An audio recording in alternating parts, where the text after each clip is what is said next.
Ruth Ellen counted. 17 steps from the holding pen to the auction block. 43 men in the crowd. 2 babies fighting to be born inside her belly. She'd learned years ago that counting kept her sane when everything else tried to break her. But tonight, as the chains bit into her wrists and the first contraction ripped through her body, she lost count for the first time in 10 years. Stay with this story until the very end, and comment your city below so I can see how far Ruth's journey travels. And if her story touches your heart, subscribe to follow her path to freedom. Ruth Ellen Calloway had stopped screaming 6 years ago. She'd learned that screaming only made them hit harder. Crying made them laugh. Begging made them cruel. So she'd taught herself to go somewhere else inside her head, somewhere quiet, somewhere they couldn't reach. And she counted. Right now, she was counting the women in the holding pen with her. 7. All of them broken in different ways. The young one in the corner hadn't stopped shaking since they'd brought her in 3 days ago. The older woman by the water trough had eyes like a dead fish. Empty. Gone. Ruth understood. She'd been both of those women once. You. The guard's voice cut through the bitter cold. Lot number 12. You're up. Ruth didn't move. Not because she was defying him. Her body simply wouldn't cooperate. The pain had started 2 hours ago. Deep, wrenching waves that told her the babies were coming whether she was ready or not. Babies. Plural. She'd known for months there were 2 of them. Could feel them shifting and fighting for space inside her swollen belly. 2 lives she hadn't asked for, hadn't wanted, couldn't protect. I said move, girl. Can't. Ruth's voice came out flat, emotionless. Babies are coming. The guard laughed. Actually laughed. Well, ain't that perfect timing? Fresh breeder with proof of fertility. You're gonna fetch a pretty penny tonight. He grabbed her arm and hauled her upright.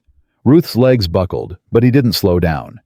He dragged her through the mud past the horse stalls toward the raised platform, where torches flickered against the December darkness. She counted the steps. 17. Same as always. The auctioneer was a wiry man with tobacco-stained teeth and eyes that had stopped seeing humans a long time ago. He looked Ruth up and down like she was livestock. Well, well, what do we have here? Lot 12, sir. Calloway stock. 10 years in service, no escape attempts in the last 4. That was a lie. Ruth had tried to run 3 times. They'd caught her every time. The scars on her back told that story better than words ever could. And she's... The auctioneer's gaze dropped to her belly. His smile widened. Oh, this is good. This is very good. Gentlemen are gonna love this. Another contraction hit. Ruth's knees buckled, but she caught herself on the platform railing. She wouldn't fall. She wouldn't give them that satisfaction. Get her up there, the auctioneer ordered. Let's give the boys a show. The platform was rough wood slick with frozen rain. Ruth climbed the steps one at a time, counting each one. 5 steps, 5 steps to hell. 53 men stood in the crowd below. She counted them twice to be sure. Ranchers in wool coats, miners with calloused hands, traders who bought and sold human beings like they were buying cattle, all of them calculating her worth, her usefulness, her price.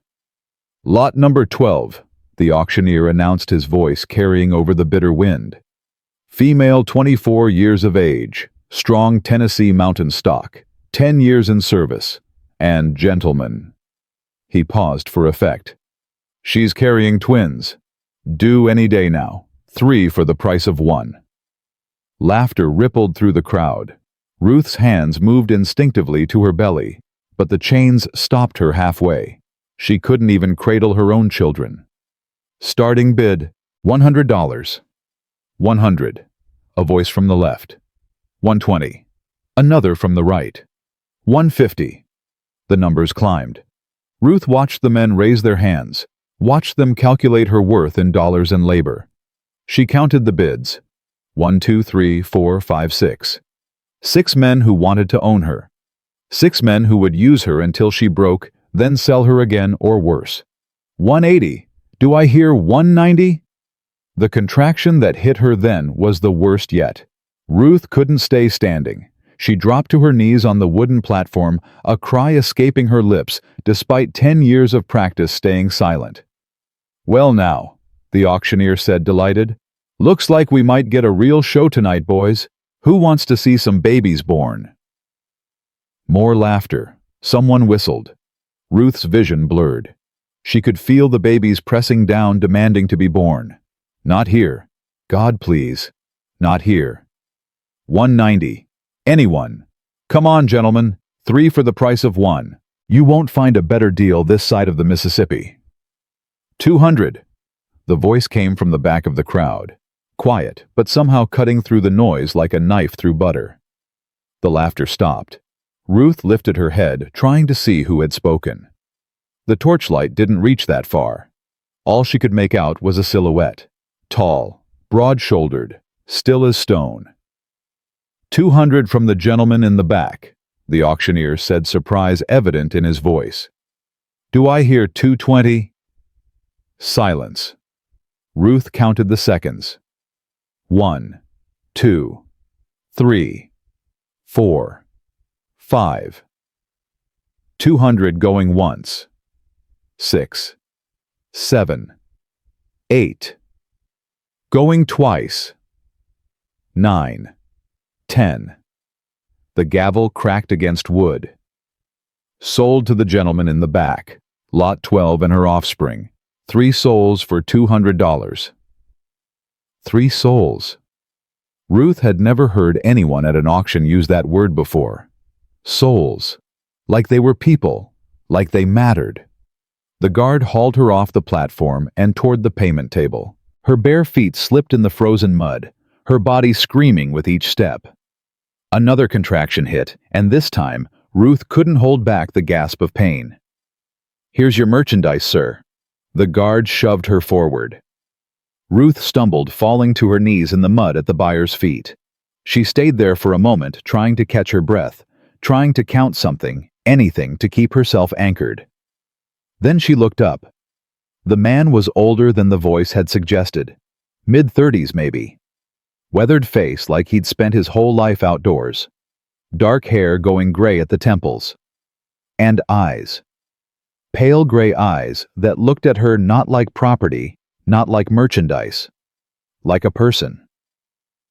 "Can you stand, ma'am?" "Ma'am." Ruth stared at him. No one had called her that in 10 years, maybe ever. "I don't know," she heard herself say. He nodded like that was a perfectly reasonable answer. "That's all right. Take your time." Take your time. Like she had any time to take. Like the babies weren't coming whether she was ready or not. "Sir?" The clerk's voice was impatient. "I need payment." The stranger turned, and Ruth watched him count out bills with deliberate slowness. 20, 40, 60, 80, 100. She counted with him. 120, 140, 160, 180, 200. $200. That was her price. Her and 2 unborn children. "I need papers for all 3, the stranger said. "The woman and both babies." "Babies ain't born yet, sir. Can't write papers for." "Then write and any offspring on the bill of sale. Make it legal." The clerk shrugged and did as he was told. Ruth watched the transaction with detached fascination. This was her life being traded. Her children's lives, and she had no say in any of it. "Here's your papers, sir. She's all yours." All yours, like she was a horse, a cow, a piece of furniture. The stranger tucked the papers into his coat and turned back to Ruth. She was still on her knees in the mud, still trying to catch her breath between contractions. "Ma'am." He held out his hand. "My wagon's at the edge of the yard. Can you walk that far?" Ruth looked at his hand. Large, calloused, steady. The hand of a man who worked for a living. She didn't take it. "Smart," he said without anger. "You don't know me yet." Yet. Like there would be a future. Like she would survive this night. "What's your name?" Ruth asked. Her voice came out rusty, like she'd forgotten how to use it. "Elijah Brooks. Most folks call me Eli." "Eli." She tested it. Simple. Ordinary. "Why did you buy me?" He was quiet for a moment. Then he said, "That's a long answer, ma'am. And right now you need to get out of this cold and somewhere safe to have those babies." Safe. Ruth almost laughed. She hadn't been safe in 10 years. She'd forgotten what the word even meant. But she let him help her up. Not because she trusted him, because she had no choice. Because the babies were coming and she couldn't deliver them alone in the mud behind an auction house. His grip was firm but gentle. He didn't squeeze too hard. Didn't yank her up like the guards always did. Just steady pressure helping her find her balance. "The chains," she said, holding up her wrists. Eli turned to the guard who was still standing nearby, watching the exchange with barely concealed contempt. "Key." "Sir, I don't have authorization to—" "She's my property now." Eli's voice went cold, hard, dangerous. "That's all the authorization you need. Key, now." Something in his tone made the guard reconsider. He unlocked the shackles without another word, and Ruth's hands were free for the first time in 3 days. She touched her belly, immediately cradling it, feeling the babies shift and press. They were restless, eager, ready to meet a world that didn't want them. "This way." Eli gestured toward the edge of the yard. "Wagon's got a canvas cover. Should keep out the worst of the cold." Ruth followed him. She didn't know why. Instinct, maybe. Exhaustion. Or just the simple fact that following was all she'd ever been allowed to do. They walked past men leading their purchases away, past women crying, and children screaming. Ruth counted the faces. 12 women, 8 children. All of them sold tonight. All of them property now. She used to wonder if she'd go to hell for surviving this life. Now she knew. She was already there. The wagon was simple but sturdy. A canvas cover stretched over the bed, creating a sheltered space inside. Eli helped her up, offered his hand again, and this time Ruth took it because her legs wouldn't hold her anymore. She collapsed onto the blankets inside, and another contraction ripped through her body. "Don't leave yet." The words came out before she could stop them. "The babies, they're coming now." Eli's expression didn't change. He climbed into the wagon bed, pushed back the canvas to let in more light. "Tell me what you need." "Water, clean cloth, something to bite down on." He moved fast, efficient. Canteen of water from his saddlebag, a shirt clean and worn soft, a leather belt doubled over. Ruth took the belt between her teeth and bore down. The next hour was a blur of pain and counting. She counted the seconds between contractions, counted her breaths, counted Eli's quiet words of encouragement. "You're doing fine. Not long now. I've got you, ma'am." He didn't try to touch her more than necessary, didn't ask questions, just did what needed to be done with the calm efficiency of a man who'd helped deliver foals and calves his whole life. The first baby came with a rush of blood and a scream that split the night. "It's a girl." Eli's voice was soft. "She's got strong lungs." Ruth couldn't respond. The second baby was already demanding to be born. 3 contractions later, another cry filled the wagon. "Another girl." Eli wrapped the second baby in his spare shirt and laid her next to her sister. Twins. Both healthy. Both perfect. Ruth lay there panting, bleeding, more exhausted than she'd ever been in her life. She could hear her daughters crying, demanding attention, demanding food, demanding love. She didn't know if she had any of those things to give. "You need to hold them," Eli said gently. "They need their mother." "I can't." Ruth's voice cracked. "I can't." "Why not?" "Because if I hold them, I'll love them. And if I love them, losing them will destroy me." She didn't say that. She couldn't say that. But somehow Eli seemed to understand. "They're yours," he said quietly. "Those papers might say I own you, but I don't believe in owning people. You're their mother. They need you." He placed the babies on Ruth's chest one at a time, careful and gentle. The crying softened as the twins found their mother's warmth, their tiny fists curling against her skin. Ruth looked down at them. 2 faces, 2 lives, 2 souls, the auctioneer had said.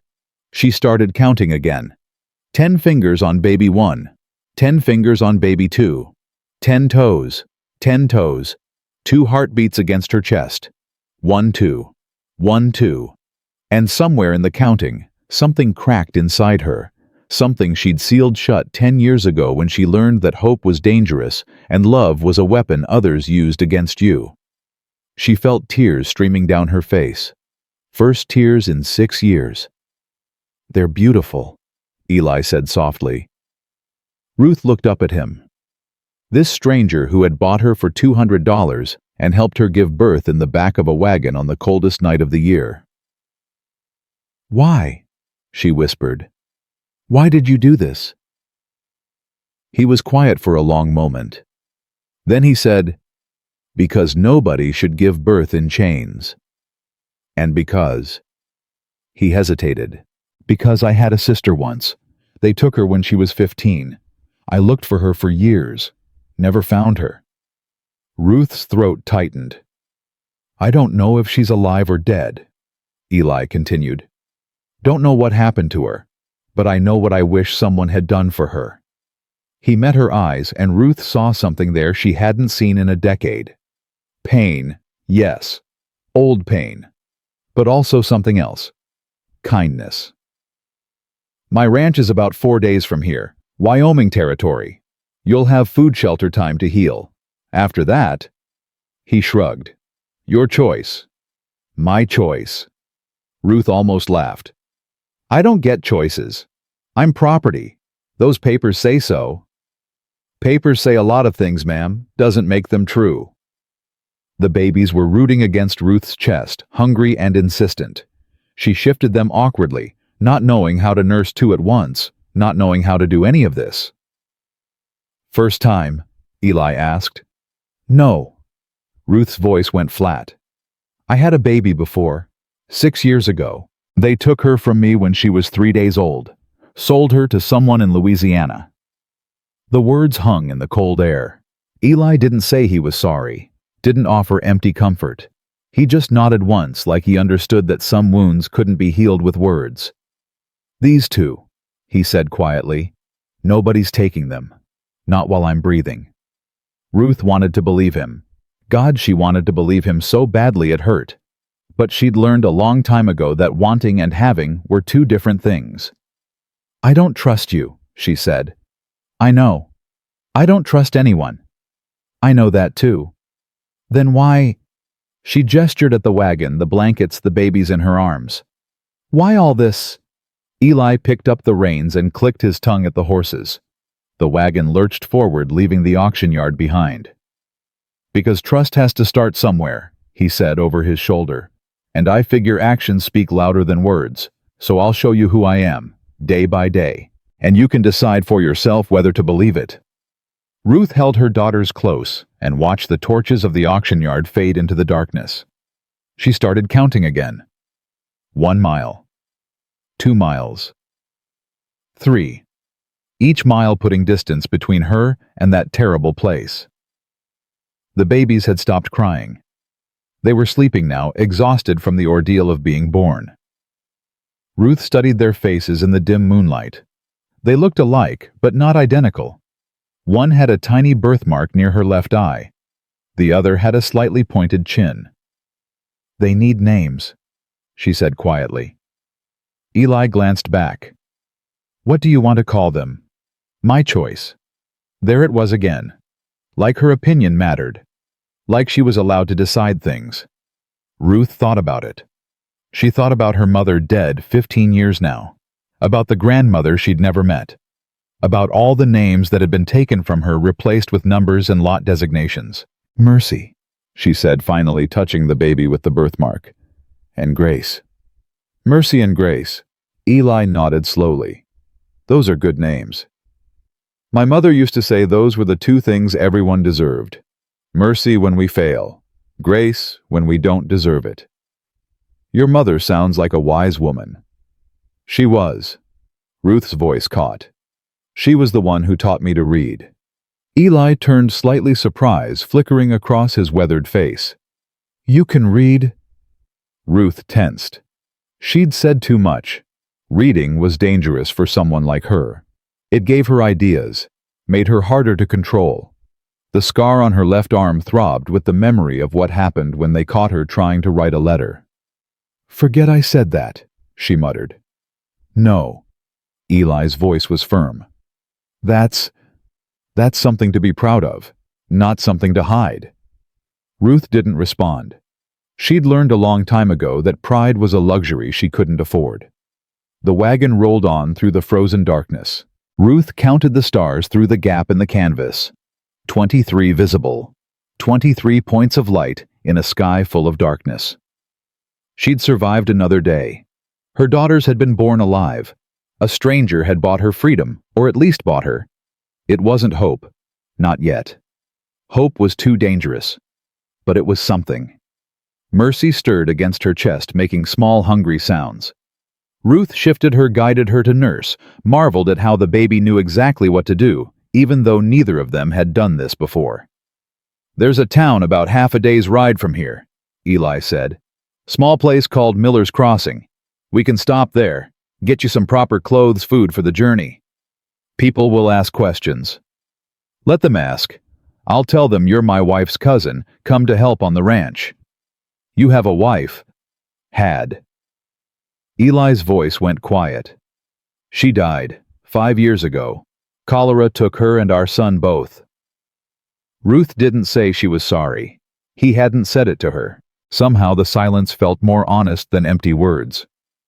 "So you live alone," she said. "Have for 5 years now. On a ranch. Horse ranch mostly. I breed them, train them, sell them to the cavalry sometimes." "And you just decided to go to an auction and buy a pregnant woman?" Eli was quiet for a long moment. Then he said, "I didn't plan to.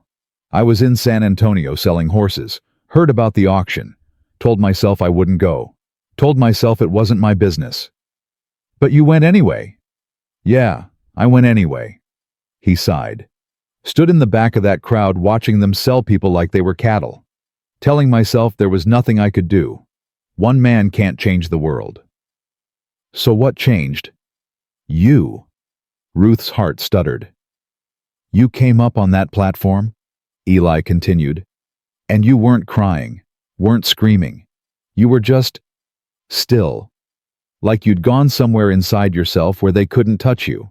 And then you fell to your knees, and I saw you put your hands on your belly, trying to protect those babies, even though you couldn't even reach them because of the chains." He turned to look at her, and in the moonlight, his gray eyes were bright with something Ruth couldn't name. "I thought about my sister. Thought about what I wished someone had done for her.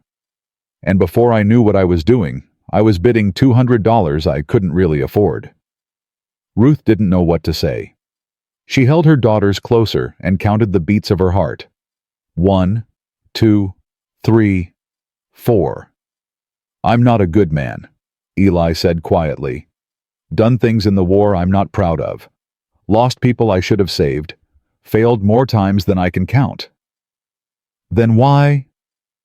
"Because sometimes doing one right thing is all you've got." He turned back to face the road. "Doesn't erase the wrong. Doesn't make you a hero. But it's something." The wagon rolled on. Ruth watched the stars wheel overhead and counted the miles as they passed. At some point, exhaustion won. She fell asleep with her daughters warm against her chest and a stranger's words echoing in her mind. Doing one right thing is all you've got. She'd spent 10 years surviving, counting days, counting beatings, counting the pieces of herself that broke off and blew away. Maybe it was time to count something else. Ruth woke to gray dawn and the smell of coffee. For a disoriented moment, she didn't know where she was. Her body ached in unfamiliar ways. There was weight on her chest, movement. Then memory flooded back. The auction, the stranger, the birth, the babies. She sat up too fast, panic shooting through her. But Mercy and Grace were still there, still breathing, still perfect. They'd slept through the night somehow. Or maybe she'd fed them without remembering. "Morning," Eli's voice came from somewhere nearby. How do you feel? Ruth took stock. She was sore everywhere, bleeding still, exhausted down to her bones, but alive, free, or at least freer than she'd been yesterday. Better than I should, she admitted. There's coffee if you want it. Water too. And some bread from yesterday. Ruth climbed carefully out of the wagon bed, keeping the babies wrapped tight against her. Eli was crouched by a small fire, feeding it sticks to keep it alive against the morning cold. He didn't look at her when she approached, just poured coffee into a tin cup and held it out. Ruth took it.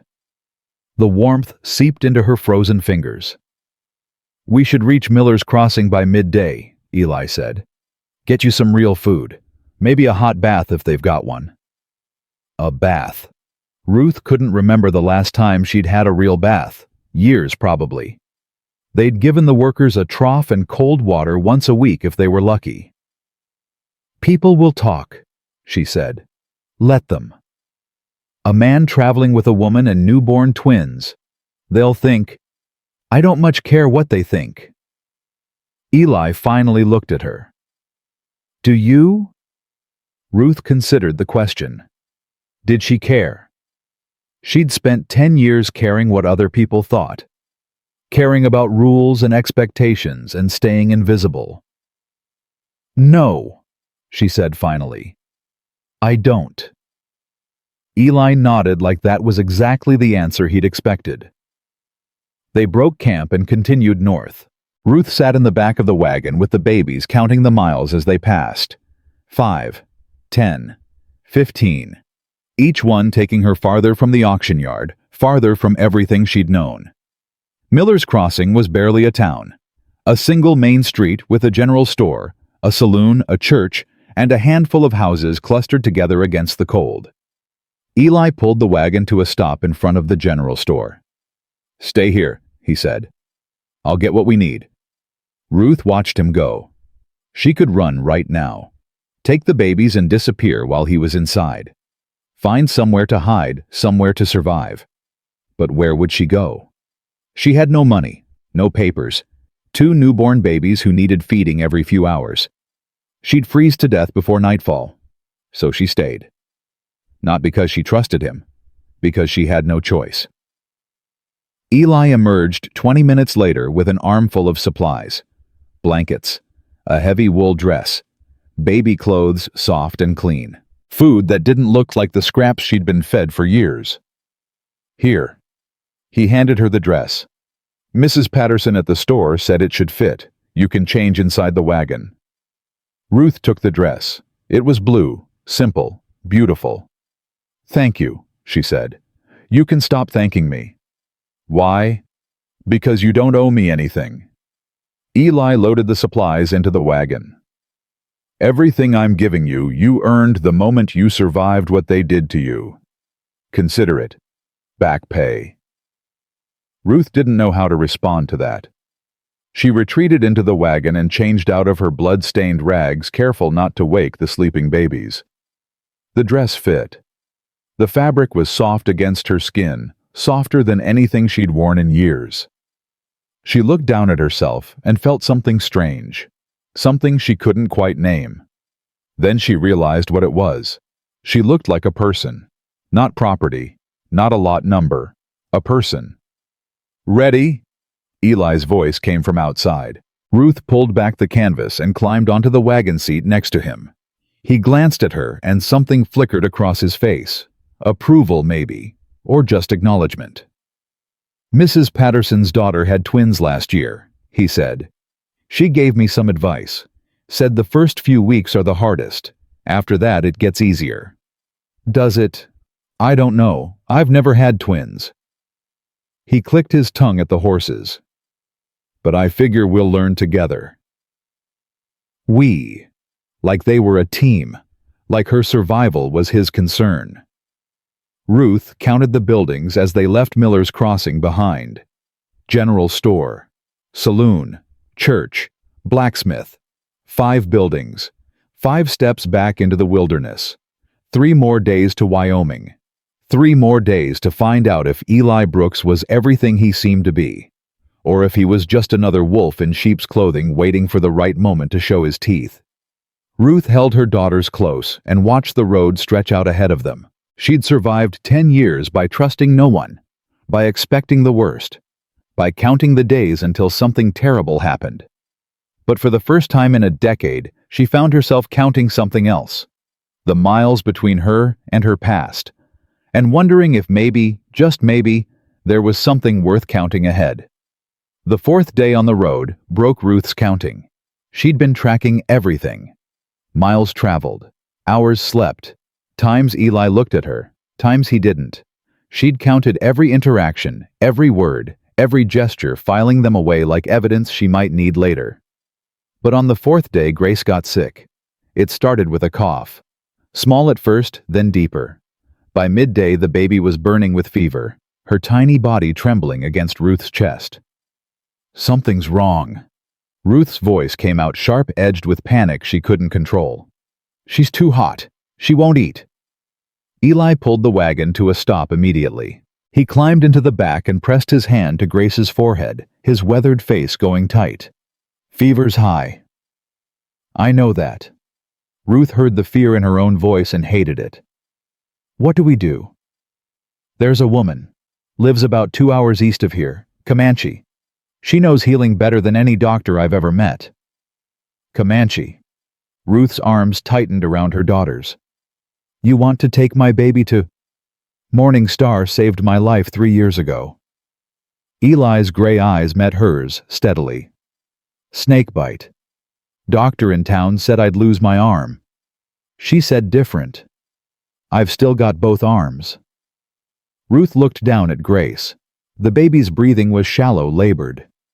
Mercy was crying now, too upset by her sister's distress. "How far?" 2 hours. Maybe less if I push the horses." 2 hours. Grace might not have 2 hours. "Go." The word tore out of Ruth's throat. "Go now." Eli didn't hesitate. He jumped back onto the driver's seat and whipped the horses into motion. The wagon lurched forward, rattling over frozen ground. Ruth held her daughters and counted Grace's breaths. 1, 2, 3. Each one weaker than the last.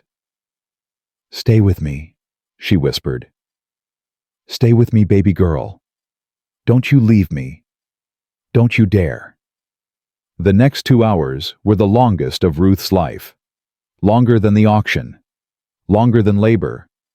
Longer than the years of captivity that had stolen everything from her. She talked to Grace the whole time. Told her about the grandmother she'd never meet. Sang songs her mother had sung, songs she'd forgotten she knew. Made promises she had no way of keeping. "I'll protect you. I'll keep you safe. Just hold on. Just a little longer." Eli drove like the devil himself was chasing them. Ruth could hear him talking to the horses, pushing them harder than he should. Come on, almost there." Then the wagon stopped. "We're here." Eli was at her side before Ruth could move. "Give her to me. I'll carry her." Ruth's arms locked around Grace. Every instinct screamed at her to hold on, to never let go. "Ruth." Eli's voice was gentle, but firm. "I know you don't trust me, but right now your daughter needs help I can't give. Morning Star can. Please." "Please." He said, "Please," like her permission mattered, like her choice meant something. Ruth transferred Grace into his arms. Eli moved fast, carrying the baby toward a small structure Ruth could barely see through her tear-blurred vision. She scrambled out of the wagon with Mercy still pressed to her chest and followed. A woman emerged before they reached the door. Tall, dark-haired, with eyes that seemed to see everything and judge nothing. "Eli Brooks." Her voice was calm, unhurried. "You bring trouble to my door." "The baby's sick. Fever. Started this morning." Morning Star's gaze moved from Eli to Ruth to the bundle in his arms. She reached out and touched Grace's forehead with fingers that moved like water. "Inside, quickly." Ruth followed them through the door. She didn't care where she was or who this woman was or what might happen next. She only cared about the tiny life that was slipping away. Morning Star worked with quiet efficiency. Herbs crushed and mixed. Cool cloths applied to burning skin. Soft words in a language Ruth didn't understand. Will she live?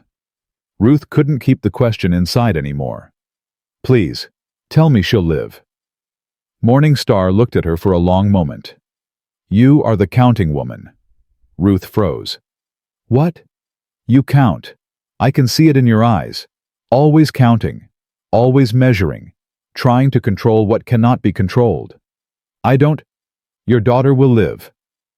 Morning Star turned back to Grace. But you must stop counting her breaths. She feels your fear. It makes her weaker. Ruth wanted to argue. Wanted to explain that counting was the only thing that had kept her sane. But the words died in her throat. How do I stop? You don't stop counting. Morning Star's voice softened. You count different things, not the breaths she might lose, the ones she takes, not the ways she might die, the ways she lives. Ruth looked down at Mercy sleeping peacefully despite the chaos, at Grace still feverish but breathing, at her own hands scarred and work-worn but whole. I don't know how to do that, she whispered. Then learn. Morning Star pressed a small bundle of herbs into Ruth's palm. Brew this into tea. Give it to her twice a day until the fever breaks. And Ruth Ellen Calloway. Ruth startled at her full name. How did you? Eli talks about you. Ruth's gaze shot to Eli, who was standing in the corner looking anywhere but at her. He talks about a woman with fire in her eyes and chains on her wrists. Morning Star continued. A woman who gave birth to 2 daughters in the back of a wagon and didn't scream once. A woman worth saving. I'm not. You are. Morning Star's voice left no room for argument. Now go. Your daughter needs rest. So do you. They left as the sun began to set. Grace was sleeping peacefully now, her fever already beginning to break. Ruth held both babies close and watched Eli drive in silence. You talked to her about me. It wasn't a question. Eli nodded. Morning Star and I trade sometimes. Horses for herbs. I told her I might be bringing someone who needed help. Before you even bought me. After I saw you at the auction. Before I bid. He glanced back at her. I told you. Actions speak louder than words. I was already planning to help you before I knew your name. Ruth didn't know what to say to that, so she said nothing. They made camp that night in a sheltered hollow. Eli built a fire while Ruth fed the babies, watching him work with the efficiency of long practice. You should sleep, he said when the fire was burning steady. I'll keep watch. Watch for what?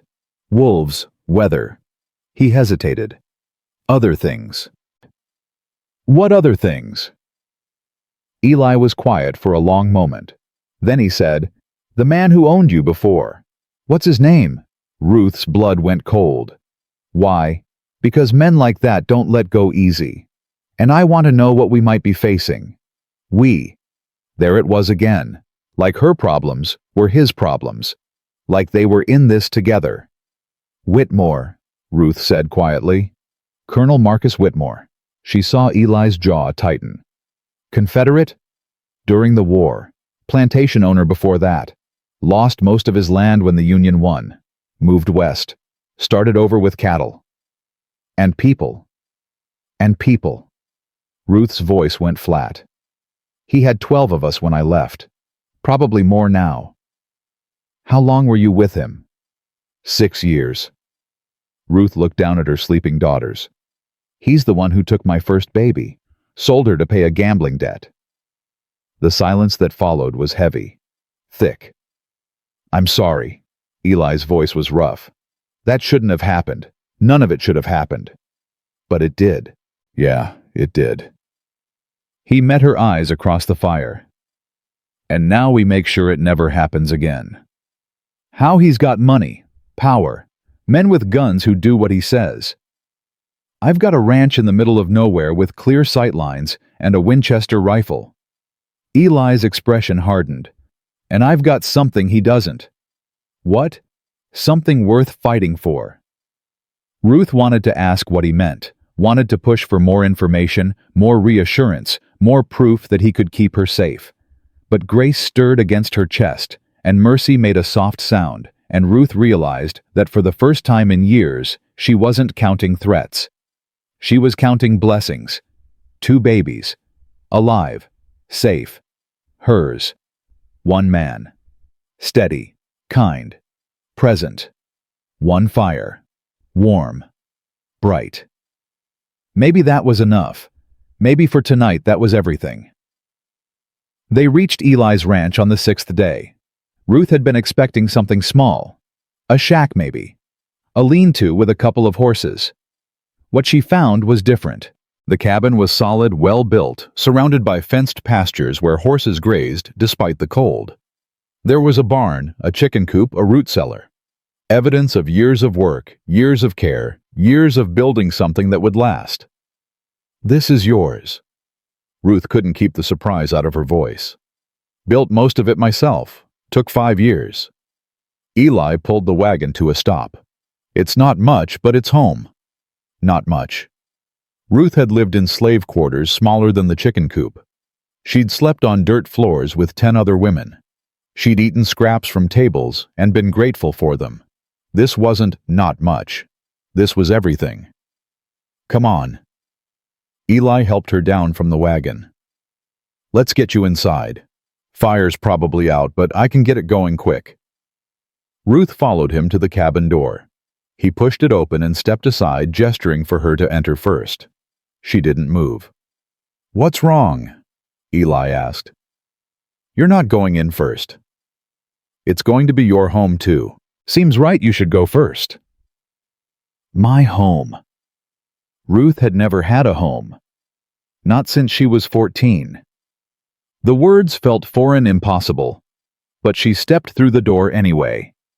The cabin was cold as Eli had predicted, but it was clean, orderly. A bed in one corner, a wood stove, a table with 2 chairs. Simple, but functional. The kind of place where someone actually lived, not just survived. Bed's yours, Eli said, already moving to the stove. I'll sleep by the fire. That's your bed. Was my bed. Now it's yours. I can't take... Ruth. He turned to face her, and his expression was patient but immovable. You just gave birth 6 days ago. You've got 2 babies who need you strong and healthy. The bed's yours. That's not negotiable. Ruth wanted to argue. She'd spent 10 years arguing against kindness because kindness always had a price. Always had conditions. Always came with strings that would eventually strangle her. But the babies were fussing. Her body ached, and the bed looked softer than anything she'd slept on in years. Fine. She moved toward it. But we're not done talking about this. Didn't figure we were. Eli got the fire going while Ruth settled the twins onto the bed. They'd need a proper cradle soon. 2 cradles probably. But for now they fit perfectly in the space between the pillows. You hungry? Eli asked. Yes. Ruth hadn't realized how hungry until he asked. I'm starving. There's bread in the cupboard, dried meat too. Tomorrow I'll go hunting, get us something fresh. Us. Tomorrow. He kept talking like there would be a tomorrow, like the future was something they could count on. Ruth ate bread and dried meat and drank water from a clean cup. She fed the babies and changed them using the clothes Eli had bought. She lay down on the bed and felt the softness of the mattress against her exhausted body. And she didn't sleep. She lay there in the darkness, listening to Eli's breathing by the fire, listening to her daughter's small sounds, listening to the wind outside, waiting for the other shoe to drop. You're still awake. Eli's voice came from across the room. How do you know? Your breathing's different when you sleep. Slower. Deeper. Ruth turned her head toward his voice, though she couldn't see him in the darkness.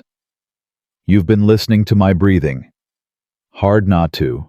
We've been traveling together for 6 days. That's... Ruth didn't know what that was. Creepy comforting. Both. Can't sleep, Eli asked. Can't stop waiting. For what? For you to show me who you really are. The silence stretched long. Then Eli said, And who do you think I really am? I don't know. That's the problem. Every man I've ever known has been... She trailed off. A monster. Some of them. Others were just weak. Did what they were told. Looked the other way. Ruth's voice hardened. That's almost worse sometimes.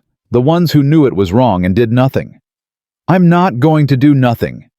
Words. Just words. Yeah. Eli shifted. I know. That's why I'm not going to try to convince you. I'm just going to keep doing what I've been doing, day after day, until you believe it or you don't. And if I never believe it, then you never believe it. But you'll still be safe here. You'll still have a roof over your head and food in your belly and a place for those babies to grow up free. Ruth's throat tightened. Why does it matter so much to you? You don't know me. I know enough. You don't know anything. You don't know what they made me do, what I did to survive, the person I had to become just to wake up each morning. You're right. I don't. Eli's voice was gentle. And you don't have to tell me. Not unless you want to. But Ruth, what? Whatever you did, whatever they made you do, you're still here. You're still fighting. That tells me everything I need to know about who you are. Ruth closed her eyes and felt tears sliding down her cheeks. She hadn't cried this much in years. Hadn't allowed herself to cry. Tears were weakness, and weakness got you hurt. But here in the darkness, with her daughters sleeping beside her, and a stranger's kindness warming the room, she let the tears fall. She fell asleep still crying. And for the first time in 10 years, she didn't dream of chains. The first week passed in a blur of adjustment. Ruth learned the rhythms of the ranch. When Eli woke before dawn, when he fed the horses, when he checked the fence lines, when he came back for meals.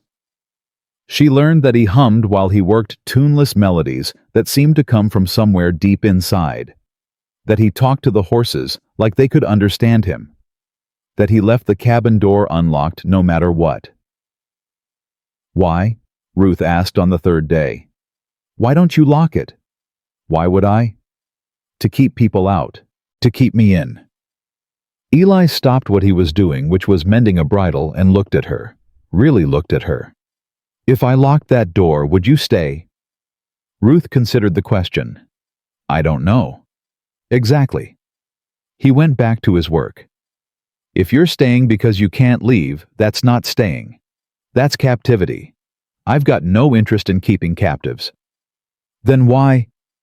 The door stays unlocked because I want you to know you can leave whenever you want. If you stay, I want it to be because you chose to, not because I forced you. Ruth didn't know how to respond. Choice had been taken from her so long ago that she'd forgotten what it felt like. What if I leave tomorrow? Then you leave tomorrow. I'll give you supplies, money, whatever you need. Help you get wherever you're going. You wouldn't try to stop me?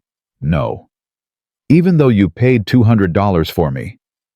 Eli set down the bridle. Ruth, I didn't buy you. I bought your freedom. There's a difference. Those papers say you own me. Papers say a lot of things. He stood and crossed to where she sat. In the eyes of the law, maybe I own you. But in this cabin, in this life, you own yourself. Those papers are just insurance. Insurance against what? Against anyone who might try to take you back. Ruth's breath caught. Whitmore. He was talking about Whitmore. Has anyone come looking? Not yet, but they will. Eli's expression was grim. Men like Whitmore don't give up what they consider theirs. He'll send someone eventually. And when he does, I'll handle it. How? Eli was quiet for a moment. Then he said, "You ever shot a gun?" "No." "Then we start tomorrow." Ruth stared at him. "You're going to teach me to shoot?" "I'm going to teach you to defend yourself. There's a difference." "Why?" "Because I won't always be here. And you need to be able to protect yourself and those babies whether I'm around or not." Ruth felt something shift inside her, something she hadn't felt in years. Power, the faintest whisper of it. "Okay," she said. "Tomorrow." The shooting lessons started the next morning. Ruth discovered she had a natural eye. Years of counting, of measuring, of calculating distances and angles had given her an instinct for where the bullet would go. "You're good at this," Eli said after she hit 6 targets in a row. "Real good." "I'm good at things that help me survive." "This is different." "How?" "Survival is about not dying." Eli reloaded the rifle and handed it back to her. "This is about living, about choosing to fight instead of just endure." Ruth aimed at the next target.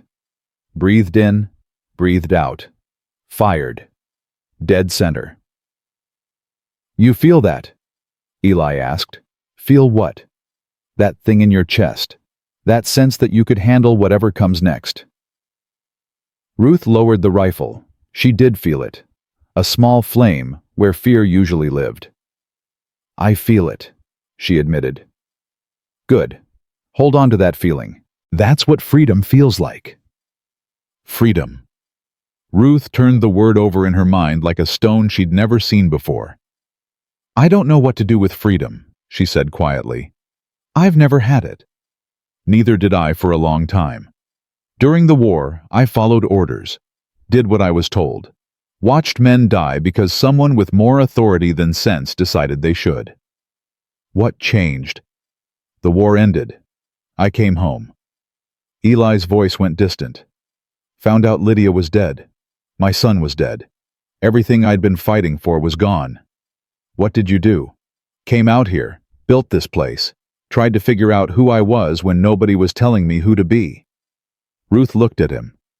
Really looked at him and saw something she recognized. Grief. Loss. The slow, painful process of rebuilding from nothing.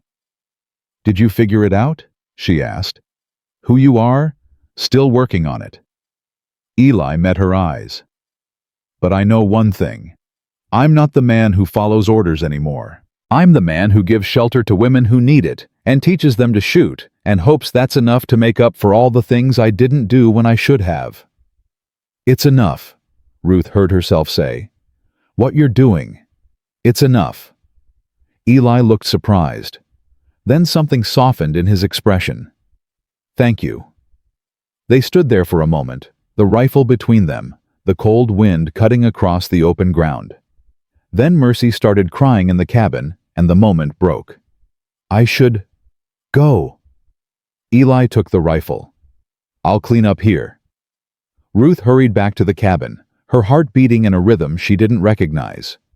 It wasn't fear. It wasn't suspicion. It was something else entirely. The second week brought the first real test. Ruth was feeding Grace by the fire when she heard hoofbeats approaching. Her whole body went rigid, the old terror flooding back. "Eli!" Her voice came out strangled. "Someone's coming." He was already moving, grabbing the rifle from above the door.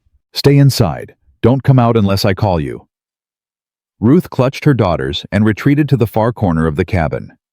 She could hear voices outside muffled by the walls. "Afternoon?" A woman's voice, sharp and cold. "You must be the one who bought that woman at the auction." "Afternoon, Sadie." Eli's voice was carefully neutral. "Long way from town." "Long way to come and find out my brother-in-law's lost his mind." Ruth's heart stuttered. Brother-in-law.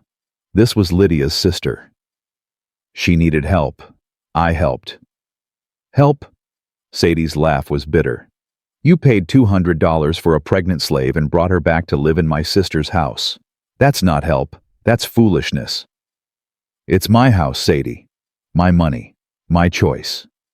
"And what about her choice?" What about Lydia? You think she'd want you replacing her with some... Don't. Eli's voice went hard. Don't finish that sentence. Eli, Lydia's been dead 5 years. 5 years I've been alone in this cabin talking to horses because there's nobody else. 5 years of waking up and reaching for someone who isn't there. Ruth pressed her hand over her mouth, listening. I'm not replacing her. Eli continued, his voice raw. Nobody could replace her. But I'm tired of being alone, Sadie. And I'm tired of pretending that helping someone survive is something to be ashamed of.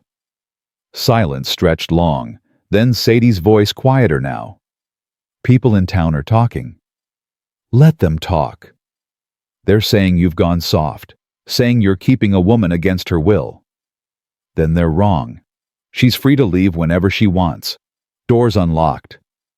And if she doesn't leave, then she doesn't leave. Eli's voice softened.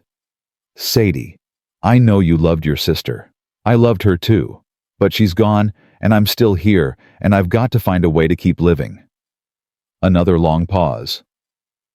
Can I meet her? Sadie's voice had changed.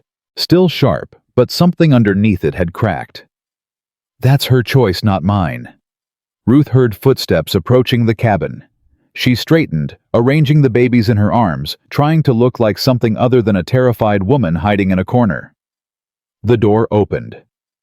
Sadie Mae Brooks was exactly what Ruth expected, and nothing like it at the same time.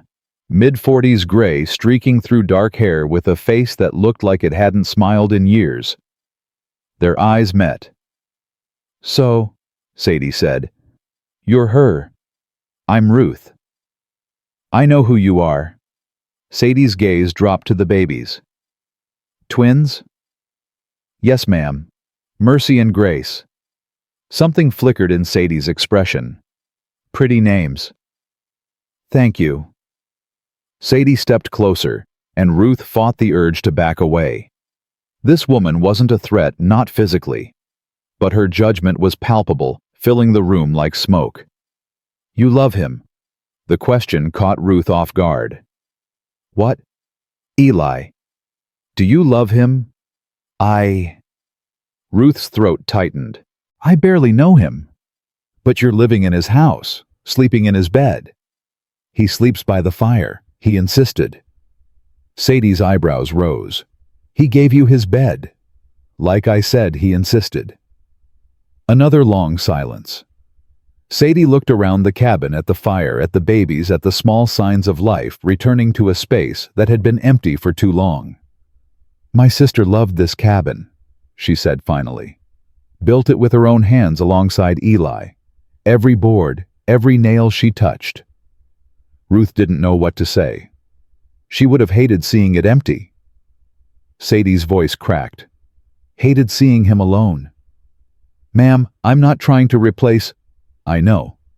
Sadie cut her off. I can see that. Whatever you are to him, it's not that. She moved toward the door, then paused. Ruth. Yes. He's a good man. One of the few I've ever known. Sadie's eyes were bright with unshed tears. Don't break him. Then she was gone.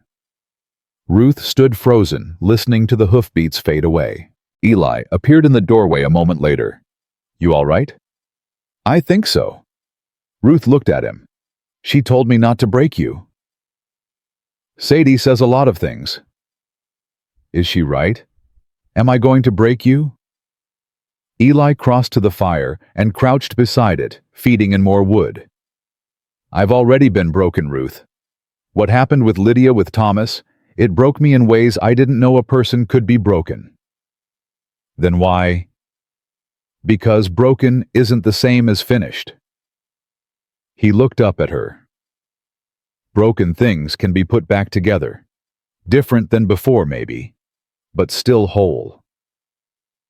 Ruth felt tears burning her eyes again. This man, this impossible, stubborn, kind man. I don't want to hurt you, she whispered. I know. I don't know how to do any of this. Neither do I. Eli stood. But I figure we can learn together. There it was again. Together. Like they were partners. Like her presence here mattered. Okay, Ruth said. Together. It wasn't a promise. It wasn't a vow. But it was a start. That night, Ruth couldn't sleep again. But this time, it wasn't fear keeping her awake. It was something else. Something she couldn't name. She lay in the darkness, listening to her daughters breathe, listening to Eli shift by the fire. Eli. Yeah. Thank you. For what? For the unlocked door. For not being what I expected. For... She trailed off. For everything. He was quiet for a long moment. Then he said, You're welcome, Ruth. Get some sleep. Tomorrow's a new day. Tomorrow. A new day. A new chance to count something other than threats. Ruth closed her eyes, and for the first time since the auction felt something bloom in her chest. Not hope. Not yet. Hope was still too dangerous. But maybe the beginning of something that could become hope, and that for now was enough. 3 weeks changed everything and nothing. Ruth learned to shoot well enough to hit a target at 50 yards. She learned the rhythm of ranch life, the endless chores that kept hands busy and minds quiet. She learned that Eli snored when he slept on his back and talked in his sleep, sometimes fragments of conversations with people long dead. She learned that Grace laughed before Mercy did, but Mercy crawled first. She learned that babies grew faster than seemed possible, that they changed daily, hourly, becoming more themselves with every breath. She learned that trust was like a muscle. Weak at first, painful to use but stronger with practice. What she didn't learn was how to stop waiting for Whitmore. You're doing it again. Eli's voice cut through her thoughts. Ruth looked up from the shirt she was mending. Doing what? Counting the windows, checking the door. You've done it 6 times in the last hour. Old habits. Habits that'll drive you crazy if you let them. Eli set down the harness he'd been repairing. Ruth, if he was coming, he'd have come by now. You don't know him. I know men like him. No. Ruth's voice went hard. You don't. You think you do, but you don't. Eli was quiet for a moment. Then he said, Tell me. Ruth's hands stilled on the fabric. She'd avoided this conversation for 3 weeks. Avoided the memories, the details, the truth of what she'd survived. But Eli had been honest with her. Maybe it was time to return the favor. He doesn't just own people, Ruth said slowly. He collects them, like trophies. The more broken you are when he acquires you, the more he enjoys fixing you, making you useful, making you his. And you were broken when he got you. I was 18. My first owner had just died. His son sold off all the workers to pay gambling debts. Ruth's voice went flat. I'd been with that family since I was 14. They weren't kind, but they were predictable. I knew the rules. And Whitmore's rules were different. Whitmore doesn't have rules. He has whims. Ruth looked at Eli. One day you're his favorite. The next day you're in the cellar for a week because you looked at him wrong. Eli's jaw tightened. The cellar. Dark, cold, no food, just enough water to keep you alive. Ruth's hands started moving again, stitching mechanically. I spent 18 days down there once, lost track of time after the first week. Ruth. He likes to remind you that he owns you, every day, every hour, every minute. He wants you to know that you exist because he allows it, that you breathe because he permits it. And you survived 6 years of that. I survived because I learned to disappear, to become nobody, to count the days and the hours and the minutes until I could escape. Ruth's voice cracked. But I never escaped, not until you. Eli crossed the room and crouched in front of her. He didn't touch her, just waited until she met his eyes. He's not going to take you back. You can't promise that. I can promise I'll die before I let it happen. Ruth felt tears burning. That's what I'm afraid of. The sound of hoofbeats stopped them both. Ruth's whole body went rigid. One rider, maybe two, coming fast. Eli grabbed the rifle and moved to the window. Ruth gathered the babies, both awake now and fussing. Stay back, Eli said quietly. Don't let them see you until we know who it is. Ruth retreated to the corner, her heart hammering against her ribs. The hoofbeats stopped. A voice called out, Eli Brooks, got a message for you. Ruth didn't recognize the voice. Young, nervous. Who's asking? Eli called back. Name's Tommy Parker. I work at the telegraph office in town. Got an urgent message, paid delivery. Eli glanced at Ruth, then moved to the door. He opened it slowly, rifle ready. Ruth couldn't see the rider from her position, but she could hear the conversation. Telegram came in this morning. Man paid extra to have it delivered same day. What man? Didn't give a name. Message came from San Antonio. San Antonio. Ruth's blood turned to ice. She heard paper rustling, then silence. Thank you. Eli's voice was carefully neutral. You can go. Sir, the sender said there'd be a reply. There won't be. Go. Hoofbeats retreating. The door closing. Eli turned and Ruth saw his face. Whatever was in that message, it wasn't good. What does it say? He crossed to her and held out the paper. Ruth took it with trembling hands. The message was short. 7 words. Coming for what's mine. Expect me. No signature. None needed. He found us. Ruth's voice came out strangled. He found us. Ruth. I have to go. She was already moving, gathering the babies, looking for something to carry them in. I have to leave before he gets here. If I'm gone, maybe he'll leave you alone. Ruth, stop. You don't understand. He'll kill you. He'll burn this place to the ground. He'll... Ruth. Eli's hands closed over her shoulders, firm but gentle. Stop. She stopped, not because she wanted to, but because her body wouldn't move anymore. I'm not letting you run, Eli said quietly. You can't stop me. I'm not going to stop you. I'm asking you to stay. Why? So he can find us both, so he can kill you while I watch, so we can fight him together. Ruth stared at him. Together. You've been running for 10 years, running and hiding and surviving. But you're not alone anymore. Eli's gray eyes held hers. Stay. Fight. Let me help you end this. And if we lose, then we lose together. But at least we'll have fought. Ruth looked down at the telegram in her hand. 7 words. 10 years of fear compressed into 7 words. How long do we have? San Antonio to here. 4 days if he pushes hard, maybe 5. 4 days. Ruth had survived on less. What's the plan? Something shifted in Eli's expression. Relief, maybe. Or determination. First we get word to Sheriff Crawford. He's a good man, owes me a favor. If this goes sideways, I want the law on our side. And if the law sides with Whitmore, then we handle it ourselves. Eli moved to the cabinet and pulled out a second rifle. You've been practicing. Time to see how good you really are.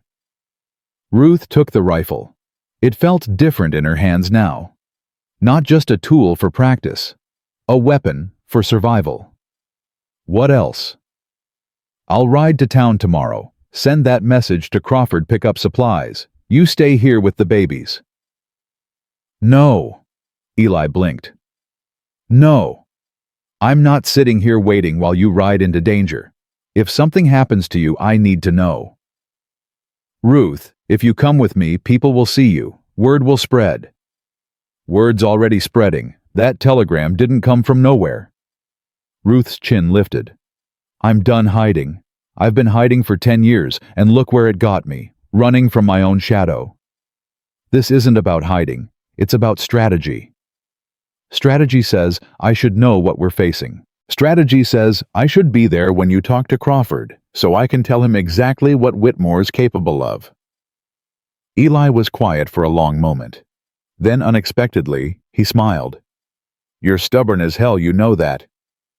I've been called worse. I reckon you have. He nodded slowly. All right, we leave at dawn. But Ruth. Yeah. If things go bad in town, you grab the babies and you run. Don't wait for me, don't look back. You understand? Ruth wanted to argue, but she saw the look in his eyes, the same fierce protectiveness she felt for Mercy and Grace. I understand. They left before sunrise. Ruth had fashioned a carrier that held both babies against her chest, keeping her hands free. The twins were quiet, lulled by the movement of the wagon. The ride to town took 3 hours. 3 hours of silence, both of them lost in their own thoughts. Ruth counted the miles. Old habit. But this time, she wasn't counting toward escape. She was counting toward confrontation. The town appeared slowly, buildings emerging from the winter landscape like teeth from frozen gums. Ruth tensed as they approached, her eyes scanning for threats. Relax. Eli's voice was low. You look guilty. I feel guilty. You haven't done anything wrong. Being alive feels wrong sometimes, when you've spent 10 years being told you shouldn't exist. Eli guided the wagon down the main street. People stopped to stare. A woman with 2 babies traveling with the hermit rancher from the mountain. Ruth could see them calculating, gossiping. Let them talk. Sheriff's office is up ahead, Eli said. Crawford should be there this time of day. They stopped in front of a small building with bars on the windows. Eli helped Ruth down, then led the way inside. Sheriff Crawford was a big man, with tired eyes and hands that looked like they'd seen hard work. He looked up when they entered, surprise flickering across his weathered face. Eli Brooks, been a while? Sheriff. Eli nodded. This is Ruth. She needs your help. Crawford's gaze moved to Ruth, to the babies, back to Eli. Help with what? Ruth stepped forward before Eli could answer. Colonel Marcus Whitmore. You know the name. Crawford's expression changed, hardened. I know it. He owned me for 6 years. Eli bought my freedom at auction 3 weeks ago. Now Whitmore's coming to take me back. You got proof of purchase? Papers are at the ranch, Eli said. Legal and proper. Then legally she's yours. Whitmore's got no claim. Since when does Whitmore care about legal? Ruth's voice was sharp. He'll bring men, guns. He'll burn that ranch to the ground if that's what it takes. Crawford leaned back in his chair. Miss Ruth, I understand your concern, but I can't arrest a man for something he might do. He sent a telegram. Coming for what's mine. Expect me. That's not a might. That's a threat. Could argue it's just words. Ruth felt frustration building. This was what she'd expected. The law protecting the powerful, ignoring the powerless.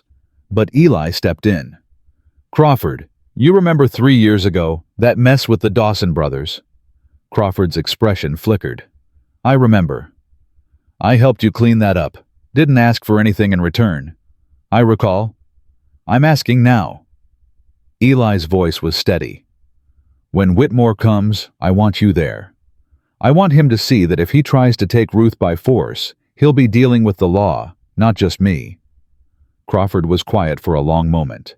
Then he said, When's he expected? 4 days, maybe less. I'll be there. Crawford stood. But Eli, you need to understand something. If Whitmore comes with legitimate legal papers, papers that supersede your bill of sale, there's nothing I can do. His papers won't be legitimate. You sure about that? Ruth thought about Whitmore, about his connections, his judges, his senators. No, she admitted. I'm not sure about anything. Then we'd better hope for the best and prepare for the worst. Crawford reached for his hat. I'll ride out to your place day after tomorrow. Give me time to look into Whitmore's situation, see what we're really dealing with. Thank you, Sheriff. Don't thank me yet. This could go sideways a dozen different ways. They left the sheriff's office and headed for the general store. Ruth needed supplies, and Eli needed to send word to Morning Star just in case. But they never made it to the store. Ruth Ellen? The voice stopped her cold, old, familiar, impossible. Ruth turned slowly, her heart pounding. A black man stood on the boardwalk, gray-haired and weathered, staring at her like he'd seen a ghost. Ruth Ellen Calloway. That you? Ruth's voice wouldn't come. She knew this man, knew him from another life, another world. Mr. Isaiah, she finally managed. Isaiah Washington crossed the distance between them in 3 long strides. He stopped just short of touching her, his eyes bright with tears. Lord Almighty, I thought you were dead. We all thought you were dead. I almost was. Ruth's voice cracked. I almost was so many times. Your mama. Isaiah's voice broke. She made me promise to look after you. When they took you, I tried to find you. Looked for years. You knew my mother. Knew her girl. I was there when you were born. Your daddy was my best friend before he passed. Ruth felt the ground shifting beneath her feet. All these years she'd thought she was alone. No family, no history, no one who remembered who she'd been before. I thought everyone was gone, she whispered. Almost everyone is. But I'm still here. Isaiah's gaze moved to the babies, to Eli standing protectively nearby. And it looks like you've built something new. I'm trying. Your mama would be proud. Isaiah wiped his eyes. She always said you were a fighter. Said you'd survive anything they threw at you. She was wrong. Ruth's voice hardened. I didn't just survive. I'm going to fight. Fight who? Marcus Whitmore. He's coming for me. Isaiah's expression changed, darkened. Whitmore. I know that name. Everyone knows that name. No, I mean I know him. Worked on his spread 3 years back before I came here. Saw things. Isaiah shook his head. Bad things. Ruth felt something shift inside her. A witness. Someone who'd seen what Whitmore was capable of. Would you testify to that if it came to a trial? Isaiah looked at her for a long moment. Then he said, For your mama's girl, I'd testify to anything. They talked for an hour right there on the boardwalk while the town moved around them. Isaiah told Ruth about her mother's last days, about the people who'd loved her, about the community she'd come from before it was scattered to the winds. Ruth drank in every word, every detail, every piece of the history she'd thought was lost forever. Your mama taught you to read, didn't she? Isaiah asked. Every night, by candlelight. She said reading was the key to everything. She was right. Isaiah leaned closer. You still got that skill. Never lost it, even when they tried to beat it out of me. Good. Isaiah's eyes were sharp. Because I heard something. Rumor from down south. Whitmore's got legal troubles brewing. Something about forged contracts, fraudulent sales. Ruth's heart stuttered.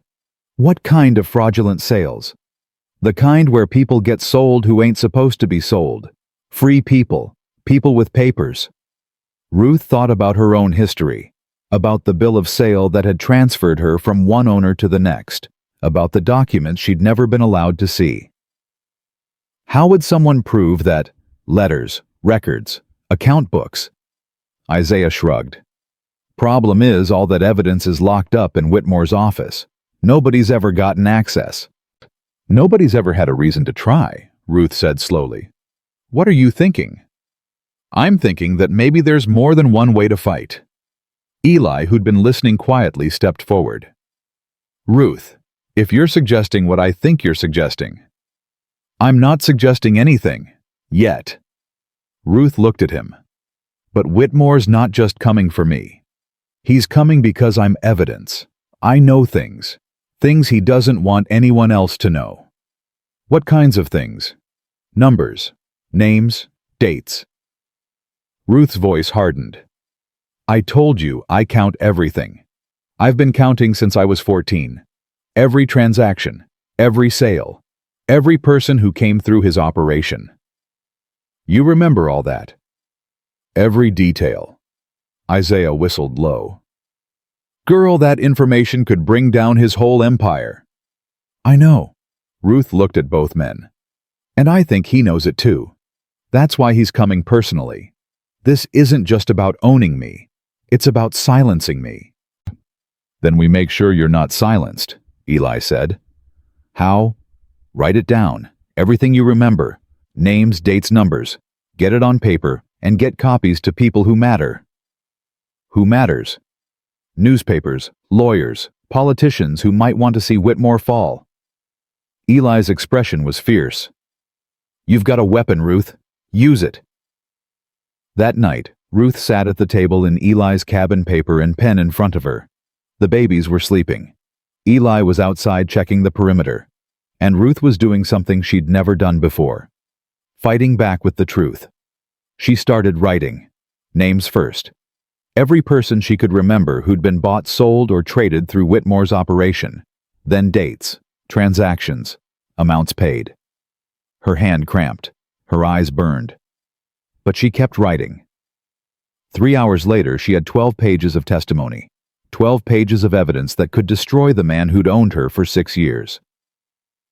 She was still writing when Eli came inside. You should sleep. Can't. Not until this is finished.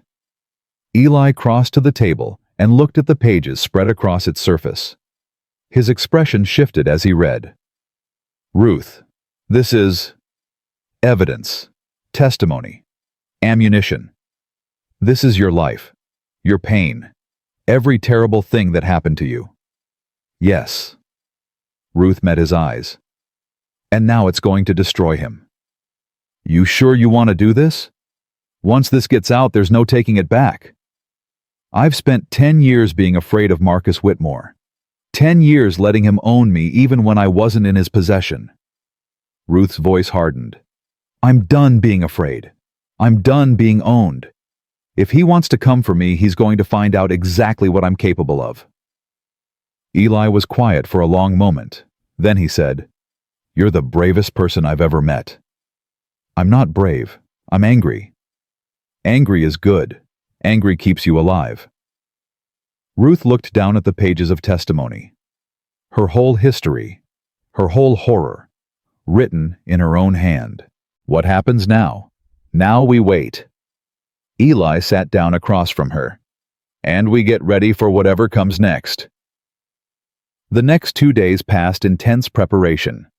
Ruth finished her testimony and made 3 copies. One for Sheriff Crawford. One for Isaiah to keep safe. One hidden in a place only she knew. Eli reinforced the cabin, checked the weapons' planned escape routes. He rode out to tell Morningstar what was happening, came back with herbs and advice. She said to trust yourself, he reported. Said you know more than you think you do. She barely knows me. Morningstar knows everyone. That's her gift. On the 3rd day, Sheriff Crawford arrived as promised. He read Ruth's testimony with growing horror on his face. This is detailed. I have a good memory. You understand what this means? If this is true, if even half of it is true, Whitmore isn't just a slave trader. He's been trafficking free people. That's a federal crime. I know. I'll need to send word to the federal marshal. This is bigger than me. Send word wherever you need to. Just make sure someone's here when Whitmore arrives. Crawford nodded grimly. I'll be here, and I'll bring deputies. That night, Ruth couldn't sleep again. But this time it wasn't fear keeping her awake. It was anticipation. You feel it. Eli's voice came from the darkness. Feel what? That thing in your chest, that sense that everything's about to change. Ruth thought about it. Yeah, I feel it. Scared. Terrified. Me too. Eli shifted by the fire. But Ruth, I've got a good feeling about this. How can you have a good feeling? We don't know what's going to happen. No, we don't, but I know you. I've watched you these past 3 weeks. You're stronger than you think, braver than you know. Whatever Whitmore throws at us, you'll handle it. And if I can't, then I'll be right there beside you, and we'll handle it together. Together. That word again. Ruth was starting to believe it. Dawn came gray and cold on the fourth day. Ruth was feeding Grace when she heard them. Not hoofbeats this time. Wagon wheels, multiple horses, the sound of an army approaching. "He's here!" Eli's voice was calm, but his hand was already on his rifle. Ruth finished feeding Grace, tucked both babies into the makeshift safe spot they'd prepared. Then she grabbed her own rifle and moved to stand beside Eli. "You ready?" he asked. "No." "Good. Neither am I." The door was still unlocked. Ruth thought about that. Even now, with danger approaching, Eli hadn't locked it. Because she was free to leave. She was always free to leave. But she wasn't leaving. Not this time. The wagon appeared first, followed by 6 riders. At the head of the group, mounted on a black horse, sat Colonel Marcus Whitmore. He looked exactly as Ruth remembered. Silver hair, cold eyes, the face of a man who believed he owned the world and everyone in it. "Ruth Ellen." His voice carried across the frozen ground. "You've caused me a great deal of trouble." Ruth stepped onto the porch, rifle held steady. "My name is Ruth Ellen Brooks," she said clearly. "And you don't own me anymore." Whitmore smiled, that terrible patient smile she'd seen 1,000 times before. "We'll see about that." Whitmore dismounted slowly, deliberately, like a man who had all the time in the world. His boots hit the frozen ground with a sound that echoed in Ruth's memory. She'd heard that sound 1,000 times, the sound of him approaching, the sound of punishment coming. But she didn't flinch. Not this time. Ruth Ellen Brooks. Whitmore tested the name like it was something sour. "Is that what you're calling yourself now?" "It's what I am." "What you are is property." He reached into his coat and pulled out a folded document. "I have papers that say so." "I have papers too," Eli said, stepping forward. "Legal bill of sale from the Cartwright auction, paid in full." "Cartwright." Whitmore's lip curled. "That drunk. He sold what wasn't his to sell. Wasn't yours either, not legally. Everything in that auction house was mine. Every lot, every soul." Whitmore's cold eyes moved to Ruth, including her. Ruth felt the old fear trying to rise, the old instinct to submit, to shrink, to disappear. But she thought about Mercy and Grace inside the cabin, about the testimony she'd written, about everything she'd survived to get here. "Show me," she said. Whitmore blinked. "I beg your pardon. Your papers. Show me. Let me see what you claim gives you the right to own another human being." Something flickered in Whitmore's expression. Surprise, maybe. He wasn't used to being challenged, especially not by someone he considered beneath him. "I don't need to show you anything." "Then you don't have anything." Ruth's voice was steady. "Because a man with legitimate claim doesn't hesitate. A man with legitimate claim doesn't ride 4 days across frozen territory with 6 armed men. A man with legitimate claim goes to court. Courts are slow. I prefer efficiency. You prefer silence." Ruth took a step forward, and she felt Eli tense beside her. "You prefer keeping people quiet, people who know things, people who've seen things." Whitmore's mask slipped just for a moment. Ruth saw the calculation behind his eyes, the recognition that she was more dangerous than he'd anticipated. "You've gotten bold in your freedom, Ruth Ellen. I've gotten honest. There's a difference." "And what honesty is that?"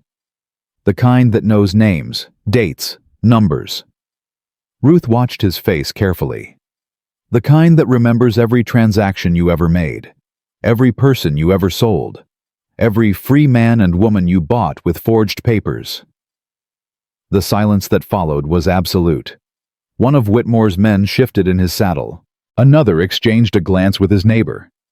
Ruth could feel the tension building, could see the calculation happening behind Whitmore's cold eyes. "That's a serious accusation," he said finally. "It's the truth. And I've got 12 pages of testimony to prove it." Testimony from a slave. Who would believe that? A federal marshal might. A newspaper editor might. A judge who's looking for a reason to investigate your operation might. Whitmore's jaw tightened. Where is this testimony? Somewhere you'll never find it. Multiple copies. Multiple locations. Ruth smiled, and it felt strange on her face, felt powerful. You came here to silence me, Colonel. But I've already spoken. The question now is what happens next. What happens next is you come with me. Whitmore's voice went hard. Willingly or not, your choice.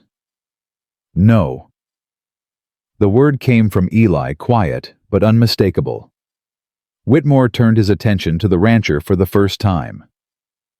This doesn't concern you, Mr. Brooks. She's on my land, under my protection. That makes it my concern. Your protection. Whitmore laughed softly.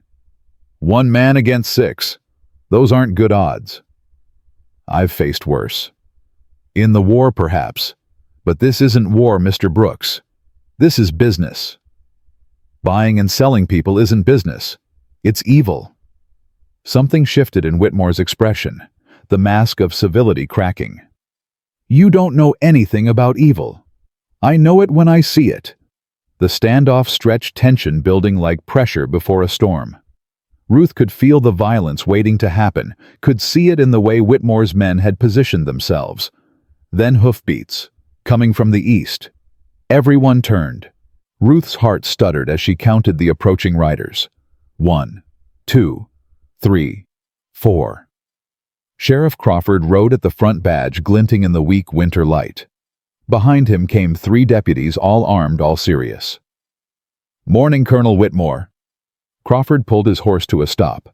Heard you might be visiting these parts. Whitmore's expression flickered. Annoyance. Calculation. Sheriff Crawford, I wasn't aware this was your jurisdiction. Everything within 50 miles of my office is my jurisdiction, and I got concerns about why a man like you would ride all this way with armed men. Personal business. Personal business that involves threatening a woman on her own property. Her property. Whitmore's laugh was sharp. She's property, my property. Crawford dismounted slowly, deliberately. See, that's where we got a problem. I've seen Mr. Brooks' bill of sale, legal and proper.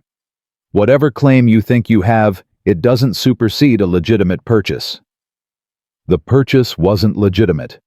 The seller had no authority. Then take it to court. Crawford's voice went hard. File a claim. Get a judge to rule. But until you do that, woman is Ruth Ellen Brooks, legally married to Eli Brooks, and you've got no right to be here. Ruth's breath caught. Married. She looked at Eli. He wasn't looking at her. His eyes were fixed on Whitmore, his expression unreadable. I wasn't aware of any marriage, Whitmore said slowly. Happened 3 days ago. I performed the ceremony myself. Crawford pulled a document from his coat. Certificate right here.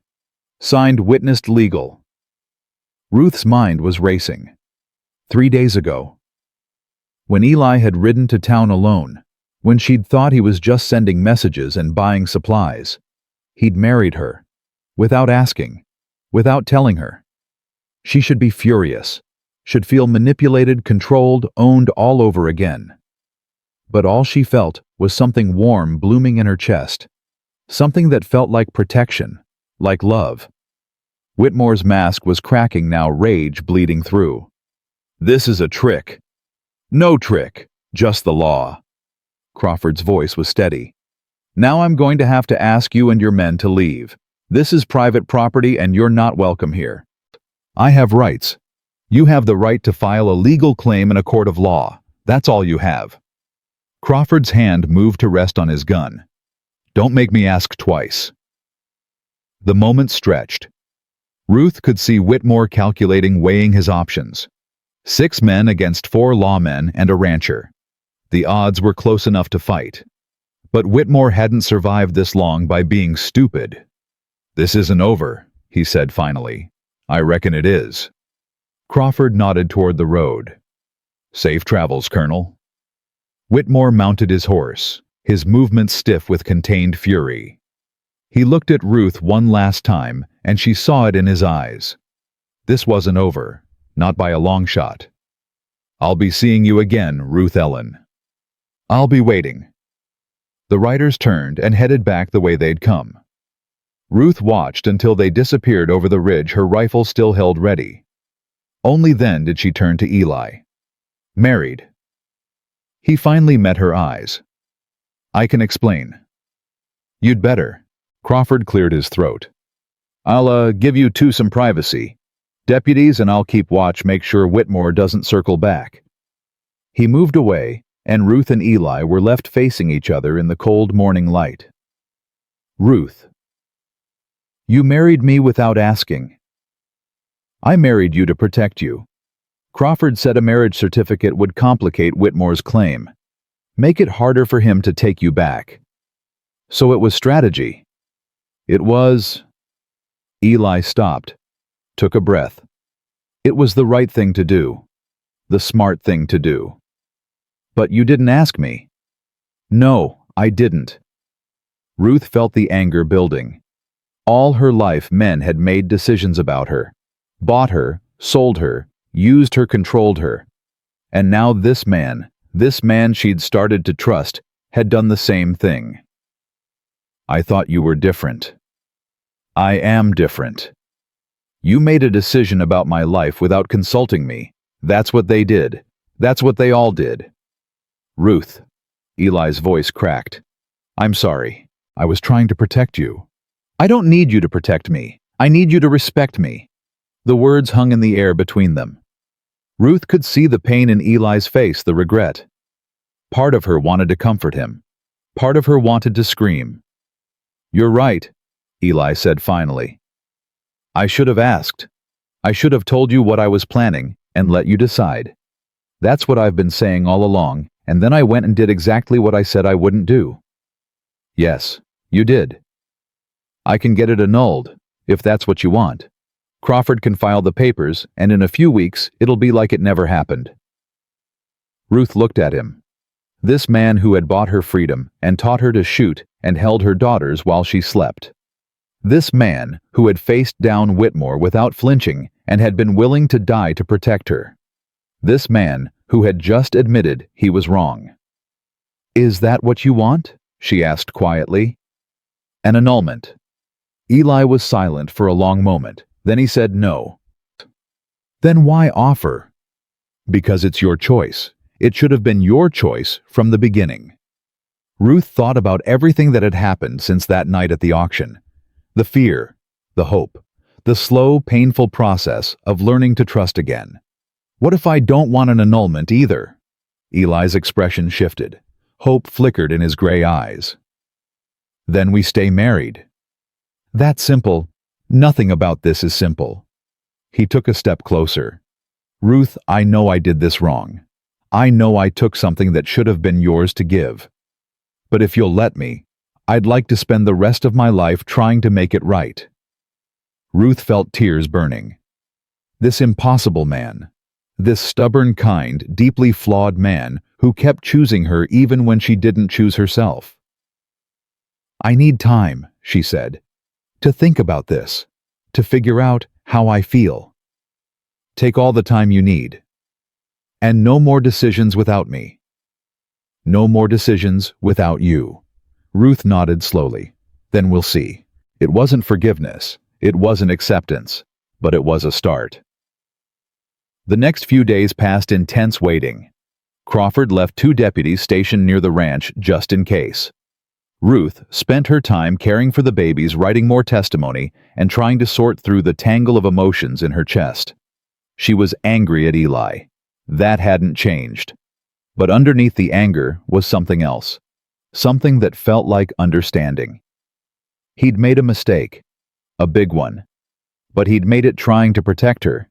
And when she'd confronted him, he'd admitted he was wrong. Had offered to undo it. That was more than anyone had ever done for her. On the 3rd day after Whitmore's visit, Sadie Mae arrived. Ruth saw her coming up the road and felt her stomach tighten. The last time they'd spoken, Sadie had warned her not to break Eli.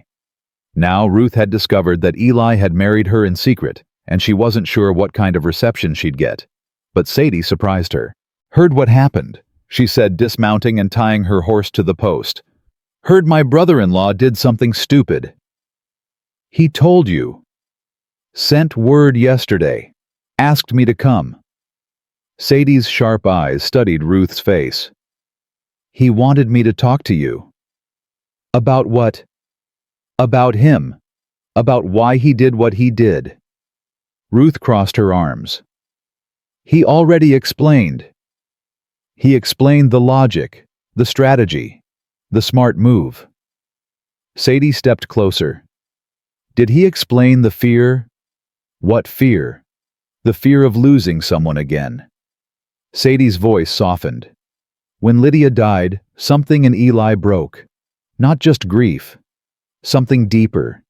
He became convinced that everyone he cared about would be taken from him." Ruth thought about what Eli had told her, about his wife, his son, his sister who'd never been found. He's lost a lot of people. Too many. And somewhere along the way he learned that the only way to protect the people he loves is to act before they can be taken. Sadie sighed. "It's wrong. I know it's wrong. He knows it's wrong. But fear doesn't care about right and wrong. That doesn't excuse what he did." "No, it doesn't. But maybe it helps explain it." Sadie looked at her with something that might have been respect. "He told me you confronted him.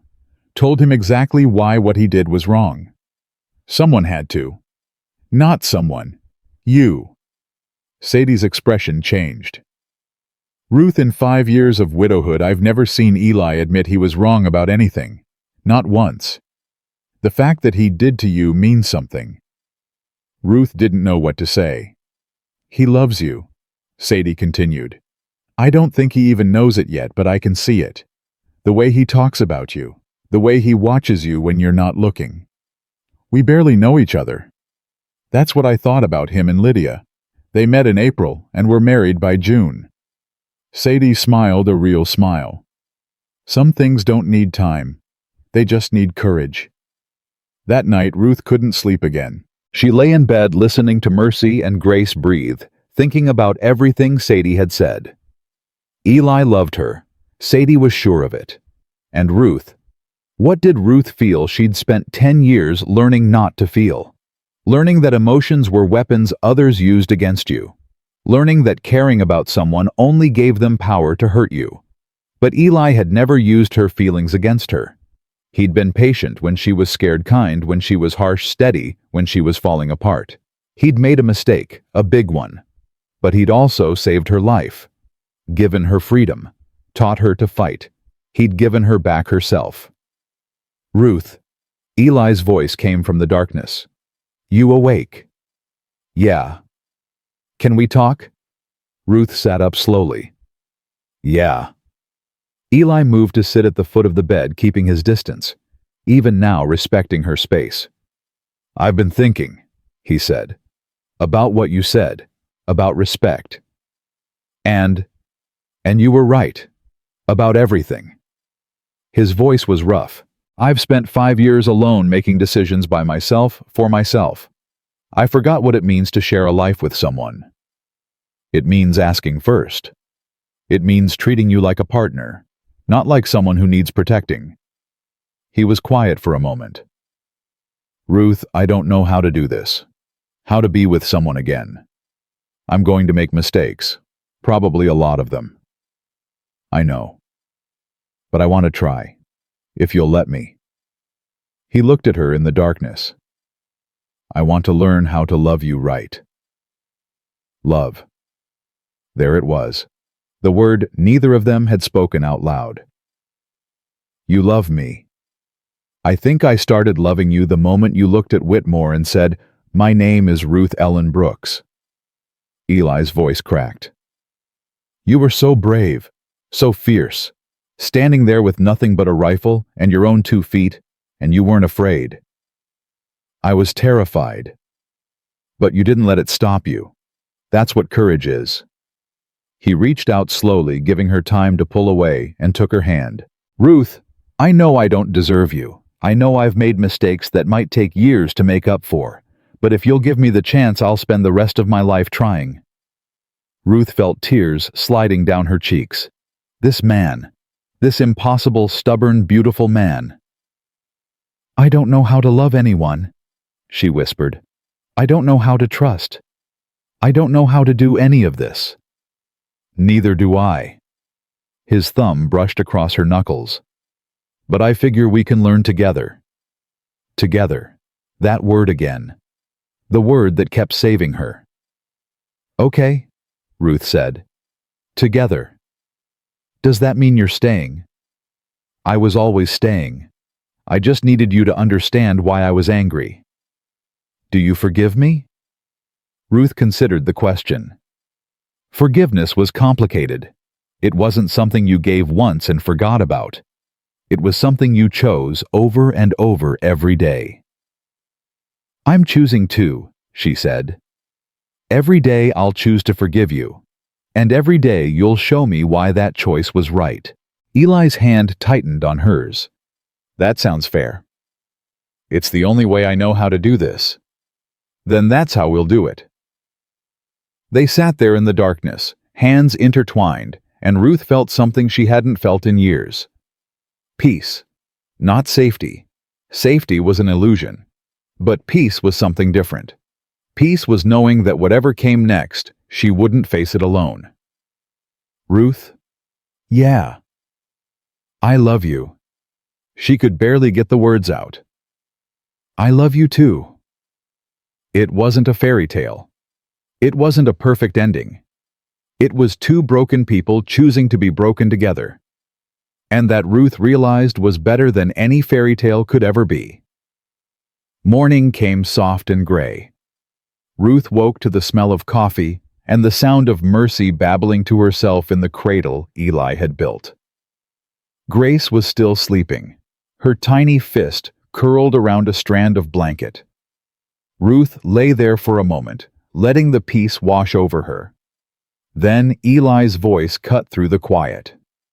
Ruth, you need to come outside. Something in his tone made her move fast. She was on her feet and through the door before she could think. Outside, Sheriff Crawford was dismounting from his horse. His expression was grim. What happened? Ruth asked. Got word this morning. Whitmore's been arrested. Ruth's heart stuttered. Arrested? Federal marshals picked him up 2 days ago. Seems someone sent a very detailed testimony to the Attorney General's office in Washington. Names, dates, numbers. Crawford looked at her. Ring any bells? Ruth felt the world shift beneath her feet. Her testimony. The copies she'd made. The one she'd given to Isaiah. Isaiah, she breathed. Smart man, that Isaiah Washington. Knew exactly who to send it to, how to make sure it got into the right hands. Crawford allowed himself a small smile. Whitmore's facing federal charges. Trafficking free persons. Fraud. A whole list of things that'll keep him locked up for a very long time. It's over. Ruth's voice cracked. Really over as anything ever is. There'll be a trial. You might have to testify, but Ruth... Crawford stepped closer. You did this. Your testimony. Your courage. You brought down a man who's been hurting people for decades. Ruth felt tears streaming down her face. 10 years of fear. 10 years of running. 10 years of counting the days until Whitmore would find her. And now it was over. Eli was beside her, his arm around her shoulders. Solid, steady, present. You did it, he said quietly. You ended it. We ended it. Ruth turned to look at him. I couldn't have done any of this without you. Yes, you could have. You were always strong enough. Maybe. But I didn't have to be alone. Ruth reached up and touched his face. That's what you gave me. Not freedom. I had to take that for myself. You gave me someone to fight beside. Eli pulled her close, and Ruth let herself be held. For the first time in her life, she wasn't counting the seconds until something terrible happened. She was just being, existing, living, and it felt like everything. The trial came 3 months later.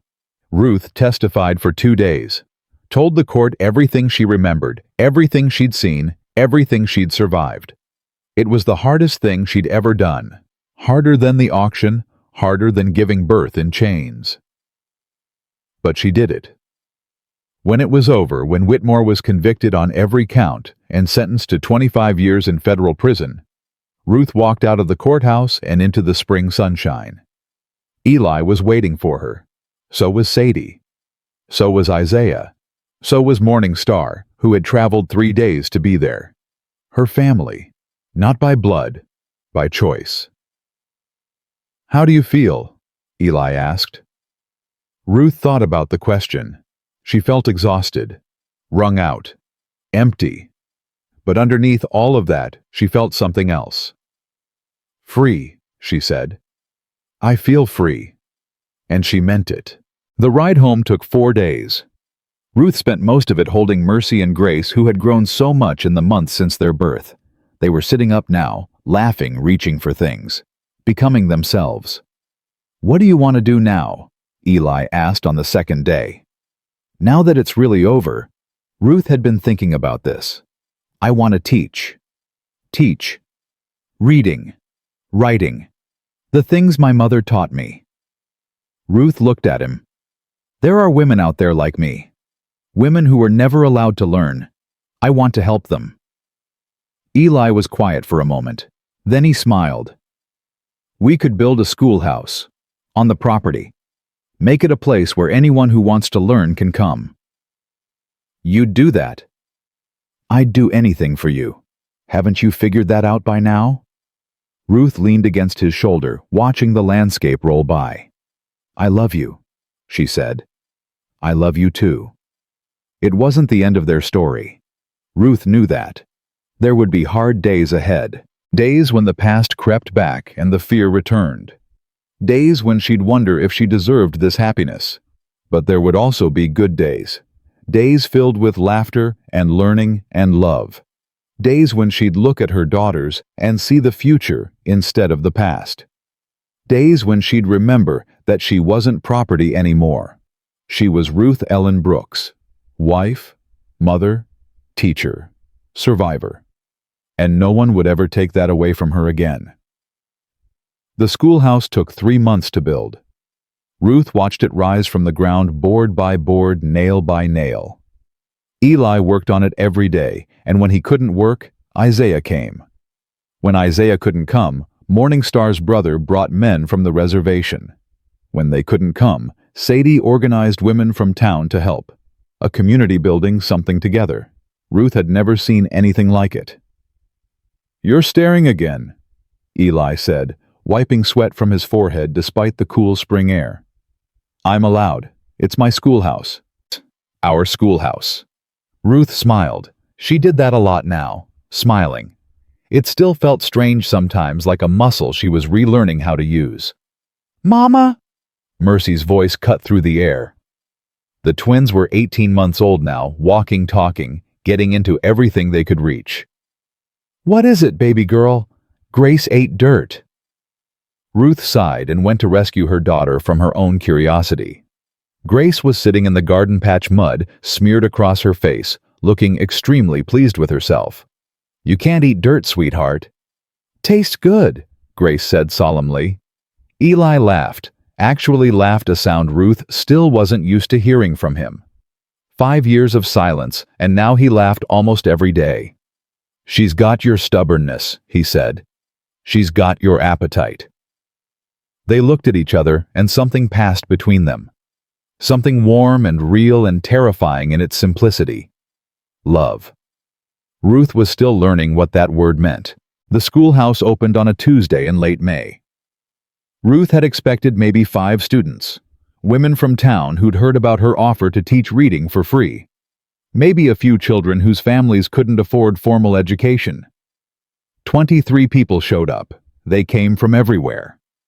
Town, the surrounding ranches, the reservation, the mining camps in the hills, old women and young girls and everyone in between. Ruth stood at the front of the room, chalk in her hand, and felt tears burning her eyes. She had to stop. Start again. I don't have fancy credentials. I learned to read by candlelight from a mother who knew that words were power. And then I spent 10 years being told that women like me didn't deserve that power. The room was silent. 23 pairs of eyes fixed on her. They were wrong. Ruth's voice strengthened. Every one of us deserves to read, to write, to speak our own truth in our own words. That's what this place is for. A woman in the front row raised her hand. Ruth recognized her. Martha from the general store. She'd never spoken directly to Ruth before. Mrs. Brooks? Yes. I'm 62 years old. I've never read a single word in my life. Is it too late for me? Ruth felt her heart crack open. It's never too late. Not ever. Martha smiled. It was a small thing, hesitant, but it was real. Then teach me. Ruth picked up the chalk and turned to the board. She wrote a single letter, large and clear. This is A. This is where we begin. The first month was chaos. Ruth had never taught before. She didn't know how to manage a room full of people at different levels, with different needs, different fears. Some students learned fast. Others struggled with every letter. But she didn't give up. Couldn't give up. These women had trusted her with something precious, and she wasn't about to betray that trust. You're exhausted, Eli said one night. Ruth was slumped at the kitchen table, lesson plans spread in front of her. I'm fine. You're not fine. You've been going nonstop for weeks. They need me. So do I. Eli sat down across from her. So do Mercy and Grace. You can't pour from an empty cup, Ruth. I know that. She trailed off. I spent so long being useless. Being nothing. Now I finally have a chance to do something that matters, and I don't want to waste it. Teaching matters. But so does taking care of yourself. Ruth looked at him. This man who had learned to say hard things gently. Who had learned that caring about someone meant telling them truths they didn't want to hear. One day off, she said finally. Just one. That's all I'm asking. They spent that day by the creek behind the ranch. Just the four of them. Ruth, Eli, and the twins. Mercy and Grace splashed in the shallow water while Eli taught them to skip stones. Ruth watched and felt something settle inside her chest. Peace. Not the absence of struggle, but the presence of something worth struggling for. Eli, yeah. Thank you. For what? For reminding me why I'm doing this. Why any of it matters. He came to sit beside her close enough that their shoulders touched. You don't need reminding. You just need rest. Maybe. Definitely. He was quiet for a moment. Then he said, Ruth, there's something I need to tell you. Her stomach tightened. What? I got a letter yesterday, from a lawyer in Louisiana. Louisiana, where Ruth's first daughter had been sold. What kind of letter? He's been tracking children who were sold illegally, using testimony from Whitmore's trial. Eli took her hand. Ruth, he thinks he found her. Ruth's world stopped. What? Her name is Sarah now. She's 8 years old, living with a family in New Orleans. Ruth couldn't breathe, couldn't think.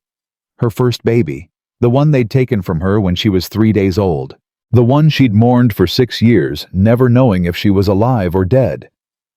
Is she okay? The lawyer says she's healthy, happy. The family that has her. Eli hesitated. They love her, Ruth. They've raised her as their own. Ruth felt tears streaming down her face. Happy. Her daughter was happy. Alive and healthy and happy. Can I see her? That's complicated. The family doesn't know about her history. They bought her thinking she was an orphan. She was stolen from me. I know. The lawyer knows. But Ruth. Eli squeezed her hand. If you claim her, you'd be tearing her away from the only family she's ever known. Ruth's chest was burning. 6 years she'd dreamed of finding her daughter. 6 years she'd imagined holding her again, raising her, giving her the life she deserved. But Sarah had a life, a family, people who loved her. What do I do? Ruth whispered. I don't know. That's not my choice to make. But you have an opinion. Eli was quiet for a long moment. Then he said, I think love isn't always about holding on. Sometimes it's about letting go. Ruth looked at her twins splashing in the water. At this life she'd built from nothing. At this family she'd chosen and been chosen by. I want to write to her, she said finally. Not to the family. To her. For when she's old enough to understand. What would you say? Ruth thought about it. All the things she wanted to tell her daughter. All the years they'd lost. All the love she'd carried in silence. I'd tell her the truth. That I loved her from the moment she was born. That losing her broke something in me that's only now starting to heal. That I hope she has a good life, a happy life, and that if she ever wants to find me, I'll be waiting. That sounds right. Does it? Ruth wiped her eyes. Because it doesn't feel right. It feels like giving up. It's not giving up. It's choosing her happiness over your own. That's what parents do. Ruth leaned into him, letting his warmth surround her. I hate this. I know. I hate that I have to choose between my daughter's happiness and my own. I know. But I'm going to choose her, because that's what love is. Eli pressed his lips to her forehead. That's what love is. They sat there until the sun started to set, watching their daughters play, mourning the one they couldn't hold while loving the ones they could. Ruth wrote the letter that night. It took her 3 hours and 7 drafts. She told Sarah everything. The auction where she'd been sold while pregnant. The night she'd given birth in chains. The 3 days she'd held her daughter before they took her away. She told her about Whitmore, about the trial, about the testimony that had brought him down. She told her about Eli and Mercy and Grace and the schoolhouse and the life she'd built from ashes. And she told her that no matter what happened, no matter where life took her, she would always be Sarah's mother. That some bonds couldn't be broken by distance or time or other families' love. That she would be waiting. Always waiting. Are you sure about this? Eli asked, watching her seal the envelope. No. Ruth's hands were shaking. But I'm doing it anyway. That's courage. That's necessity. She looked at him. Will you mail it for me? I don't think I can. Of course. He took the letter and held her while she cried. And in the morning, he rode to town and sent it on its way. Ruth didn't hear back for 3 months. She threw herself into teaching during that time. Anything to keep her mind off the letter. Off Sarah. Off the unbearable waiting. Martha learned to read her own name first, then her husband's name, then the names of her children and grandchildren. The day she read a whole sentence out loud, she cried. I never thought... Martha couldn't finish. I never thought I'd be able to do this. You always could. You just needed someone to show you how. The schoolhouse grew. More students came. Ruth trained 2 of her best learners to help teach the newcomers. What had started as one woman with a piece of chalk became something bigger. A movement. A mission. You've changed things, Sadie said one afternoon. She'd taken to visiting the schoolhouse watching Ruth teach. This whole community. You've changed it. I've just taught some people to read. You've taught them they matter. That's different. Ruth thought about that. About all the years she'd been told she didn't matter. About the moment she'd finally started believing she did. Maybe. Not maybe, definitely. Sadie smiled. It was still rare, but it happened more often now. My sister would have loved this place. You think, I know.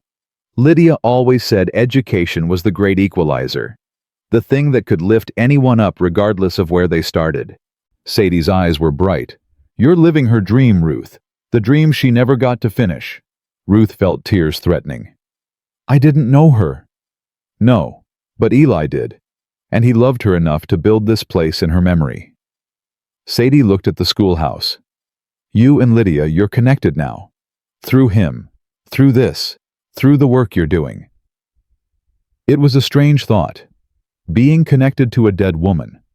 But it didn't feel strange. It felt right. Like Ruth was part of something bigger than herself. A chain of women reaching back through time, each one passing the torch to the next. Thank you, Ruth said. For what? For accepting me. I know it wasn't easy. Sadie was quiet for a moment. Then she said, It wasn't, but you made it easier. You could have hated me for how I treated you at first.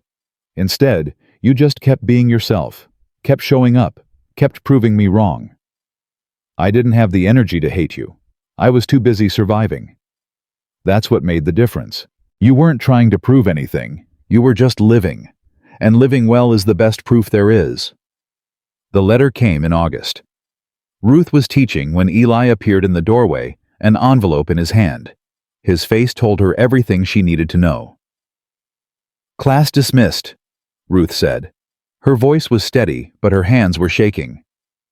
We'll continue tomorrow. The students filed out, some casting curious glances at Eli's expression. Ruth waited until the room was empty before she spoke. Is it from her? The return address says New Orleans.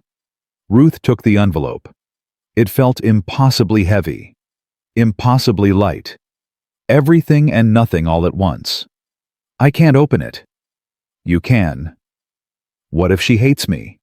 What if she blames me for giving her up? Then you'll deal with that. Together. Eli took her hand. But you won't know until you read it. Ruth broke the seal with trembling fingers. The letter inside was short, written in a child's careful handwriting. Dear Mother, my mama read me your letter. She cried. My papa cried too. They said they didn't know I had another family. They said they're sorry. I'm not mad at you. My mama explained what happened. She said you were very brave. She said giving me up was the hardest thing you ever did. I have a good life here. My mama and papa love me. I have a dog named Biscuit and a cat named Patches. I go to school and my teacher says I'm smart. But I think about you sometimes. The mother who had me first. The one who loved me enough to let me go. Maybe someday I can come visit. Meet my sisters. See the school you built. Until then, I'll keep your letter under my pillow, so I can always remember that I was loved, from the very beginning. Your daughter Sarah Ruth read the letter 3 times. Then she collapsed into Eli's arms and cried harder than she had since the night she'd given birth. She doesn't hate me. No, she doesn't. She wants to visit, someday. Someday. Ruth clutched the letter to her chest. This piece of paper that proved her daughter was alive. That proved she was loved. That proved some bonds really couldn't be broken. I'm going to write back. I figured you would. I'm going to tell her everything. About Mercy and Grace. About the schoolhouse. About you. Me. Ruth looked at him through her tears. You're her stepfather. She should know about you.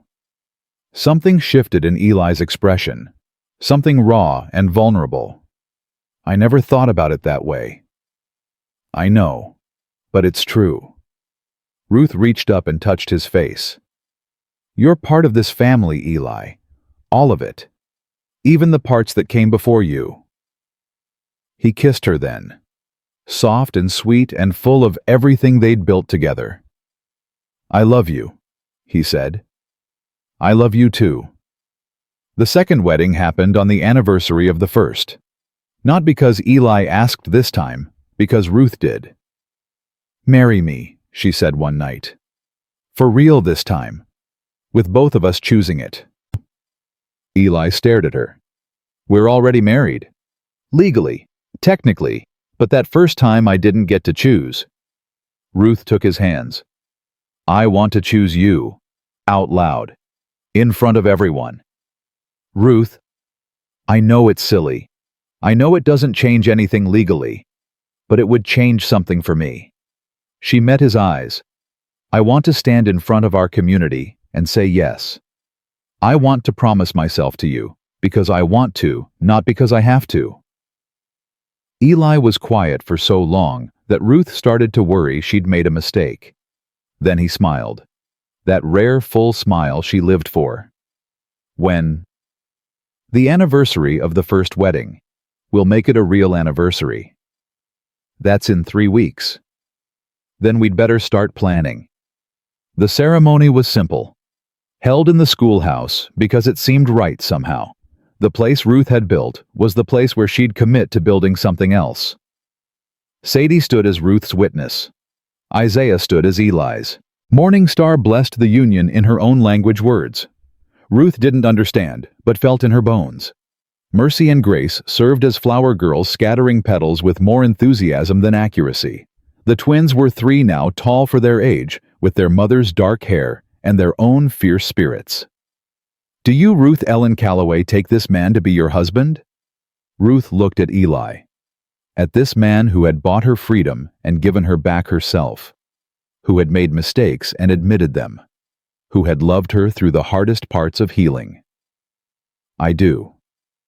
And do you, Elijah Tanner Brooks, take this woman to be your wife? Eli's gray eyes were bright. I do. Again. Always. The room erupted in cheers. Ruth felt herself being kissed, being held, being celebrated. She felt loved, not just by Eli, by everyone, by the community she'd built, by the family she'd chosen, by herself. That last part had taken the longest. Learning to love herself, to believe she was worthy of love, to accept happiness without waiting for it to be taken away. But she'd learned, day by day, choice by choice. And now here she was, Ruth Ellen Brooks, wife, mother, teacher, free.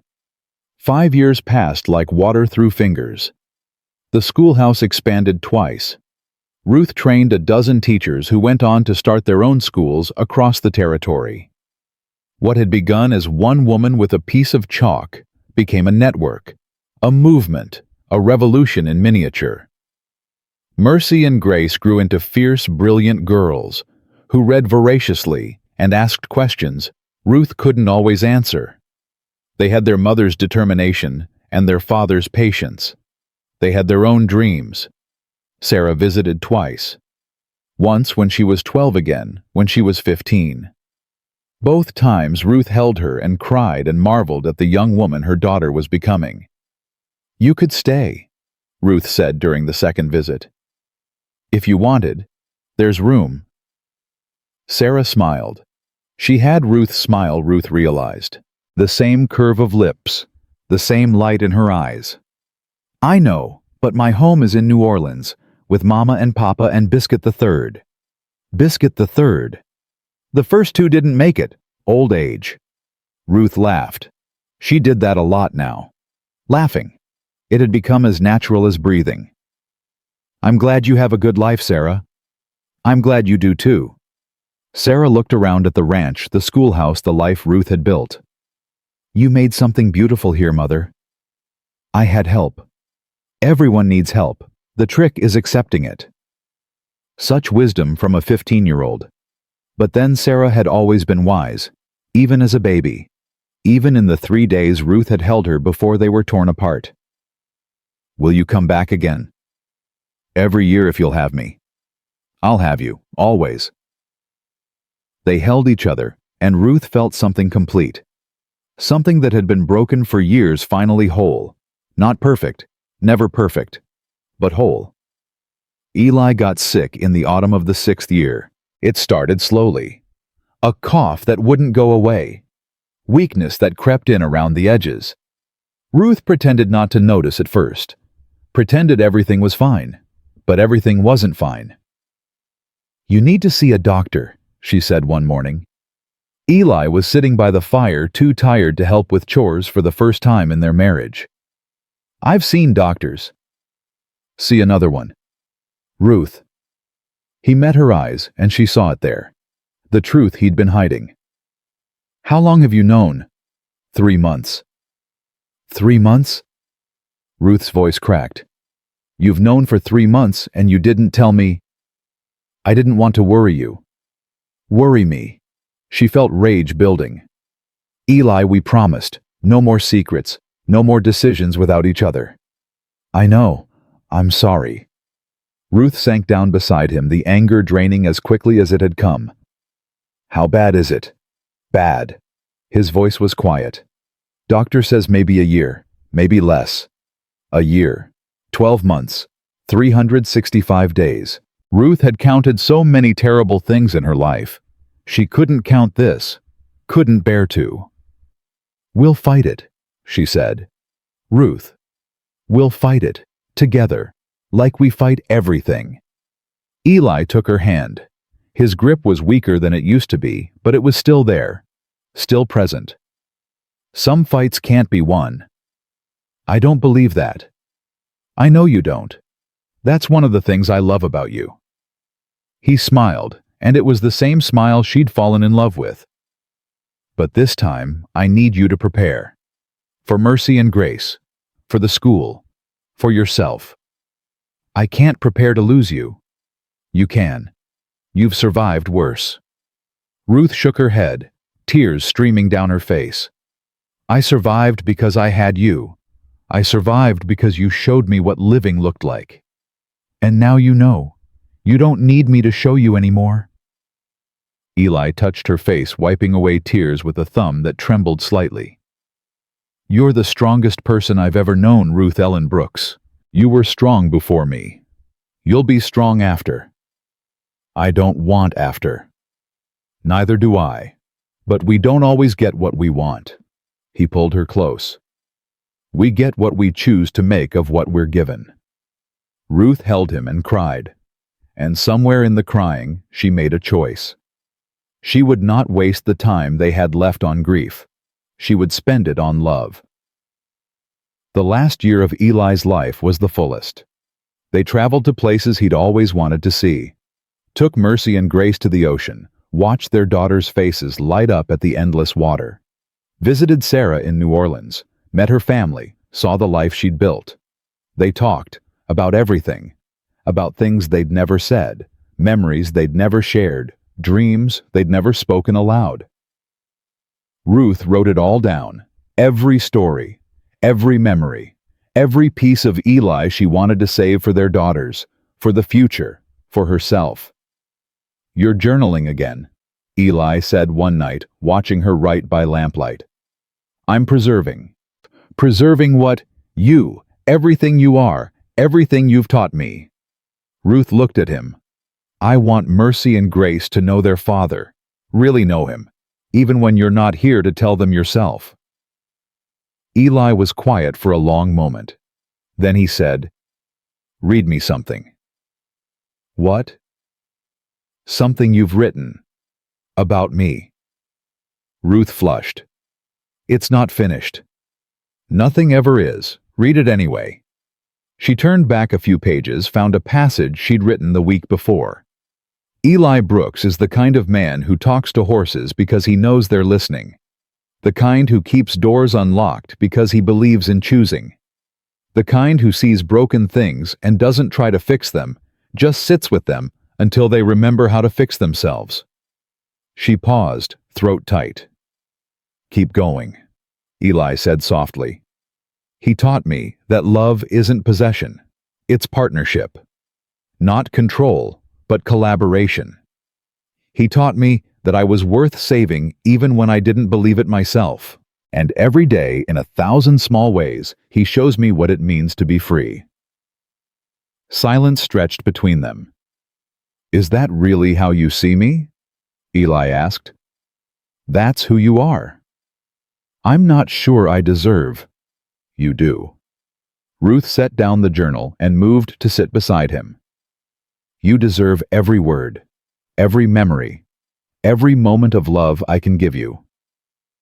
He kissed her, soft and sweet and achingly tender. "Thank you," he said, "for choosing me. Thank you for letting me choose." Eli died on a Tuesday in late October. Ruth was holding his hand when it happened. Mercy and Grace were there too, grown now 18 years old, ready to face a world their father had helped build. The end was peaceful. A breath, then another, then silence.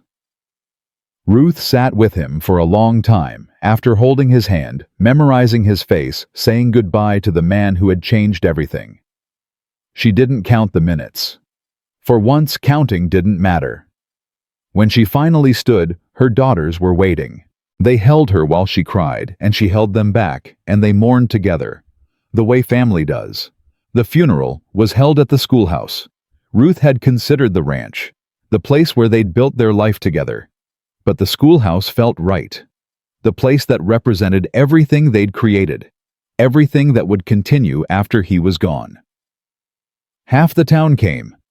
People Ruth had taught people, Eli had helped people whose lives had been changed by two broken people who'd chosen to be broken together. Ruth spoke last.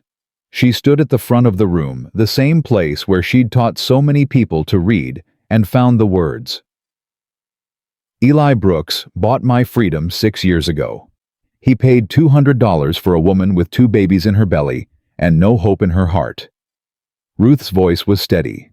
"But he didn't just buy me. He chose me. Every single day, he chose to see me as a person when the world saw property. Chose to love me when I couldn't love myself. Chose to build a life with me when I didn't know life was possible." She looked at the crowd, at Mercy and Grace crying quietly, at Sadie, who had become a second mother, at Isaiah, who had become a brother, at Morning Star, who had become a healer in every sense. Her family, chosen and choosing. "I'm going to miss him every day for the rest of my life, but I'm not going to let missing him stop me from living, because that's not what he would have wanted. He would have wanted me to keep teaching, keep fighting, keep choosing." Ruth took a breath. "So that's what I'm going to do. I'm going to wake up every morning and choose to live, choose to love, choose to be the person he believed I could be." She looked at the empty chair where Eli should have been sitting, at the space that would never be filled. "I love you, Eli Brooks. I'll love you forever. And I'll spend the rest of my life proving that your faith in me was justified." She sat down and the room was silent, except for the sound of people crying. Crying for Eli, crying for Ruth, crying for love that ends too soon but matters anyway. Ruth lived another 32 years. She watched her daughters grow up, get married, have children of their own. She watched Sarah come home for good, bringing her own family to the ranch that had become a sanctuary. She taught hundreds of students, trained dozens of teachers, built a legacy that would outlast her by generations. She never remarried, not because she didn't believe in love, but because she'd had the love of her life. One person chosen and choosing was enough. On her last day, Ruth sat on the porch of the cabin she'd shared with Eli. The same porch where she'd first stood as a frightened woman with 2 babies and no hope. Mercy was there. Grace was there. Sarah was there with her own children. 4 generations of women connected by blood and choice and love. "Mama." Grace's voice was soft. "How do you feel?" Ruth thought about the question. She was 92 years old. Her body was tired. Her work was done. But her heart was full. "I feel grateful," she said, "for all of it. The pain and the healing, the loss and the love. Every single choice that led me here. Even the hard ones. Especially the hard ones." Ruth looked at her daughters, at her granddaughters, at the life she'd built from ashes. "The hard choices taught me who I was. The easy ones just confirmed it." She closed her eyes, feeling the sun on her face, hearing the voices of her family around her. She wasn't counting anymore. Not breaths, not days, not moments. She was just being, existing, living. And when she finally let go, it was peaceful. like exhaling after holding her breath for a very long time, like freedom. The grave marker was simple. Ruth Ellen Brooks, beloved wife, mother, teacher. She counted what mattered. But the real memorial was the schoolhouse, still standing, still teaching, still changing lives. And above the door, carved into the wood by Eli's own hands decades ago, a single word that said everything: choose. Because that was Ruth's legacy. Not the suffering she'd survived, not the injustice she'd overcome, but the choice she'd made every single day to keep living, to keep loving, to keep believing that broken things could be made whole. She'd been born with nothing. She'd been sold like property. She'd been told she was worthless, meaningless, less than human. But she'd chosen to disagree. And in choosing, she'd changed everything. Not just for herself, for her daughters, for her students, for every woman who would ever stand in that schoolhouse and learn that she too had the power to choose. That was the truth Ruth Ellen Brooks had spent her whole life learning. We are not what is done to us. We are not what others say we are. We are not our pain or our past or our chains. We are what we choose to become. And Ruth had chosen to become free.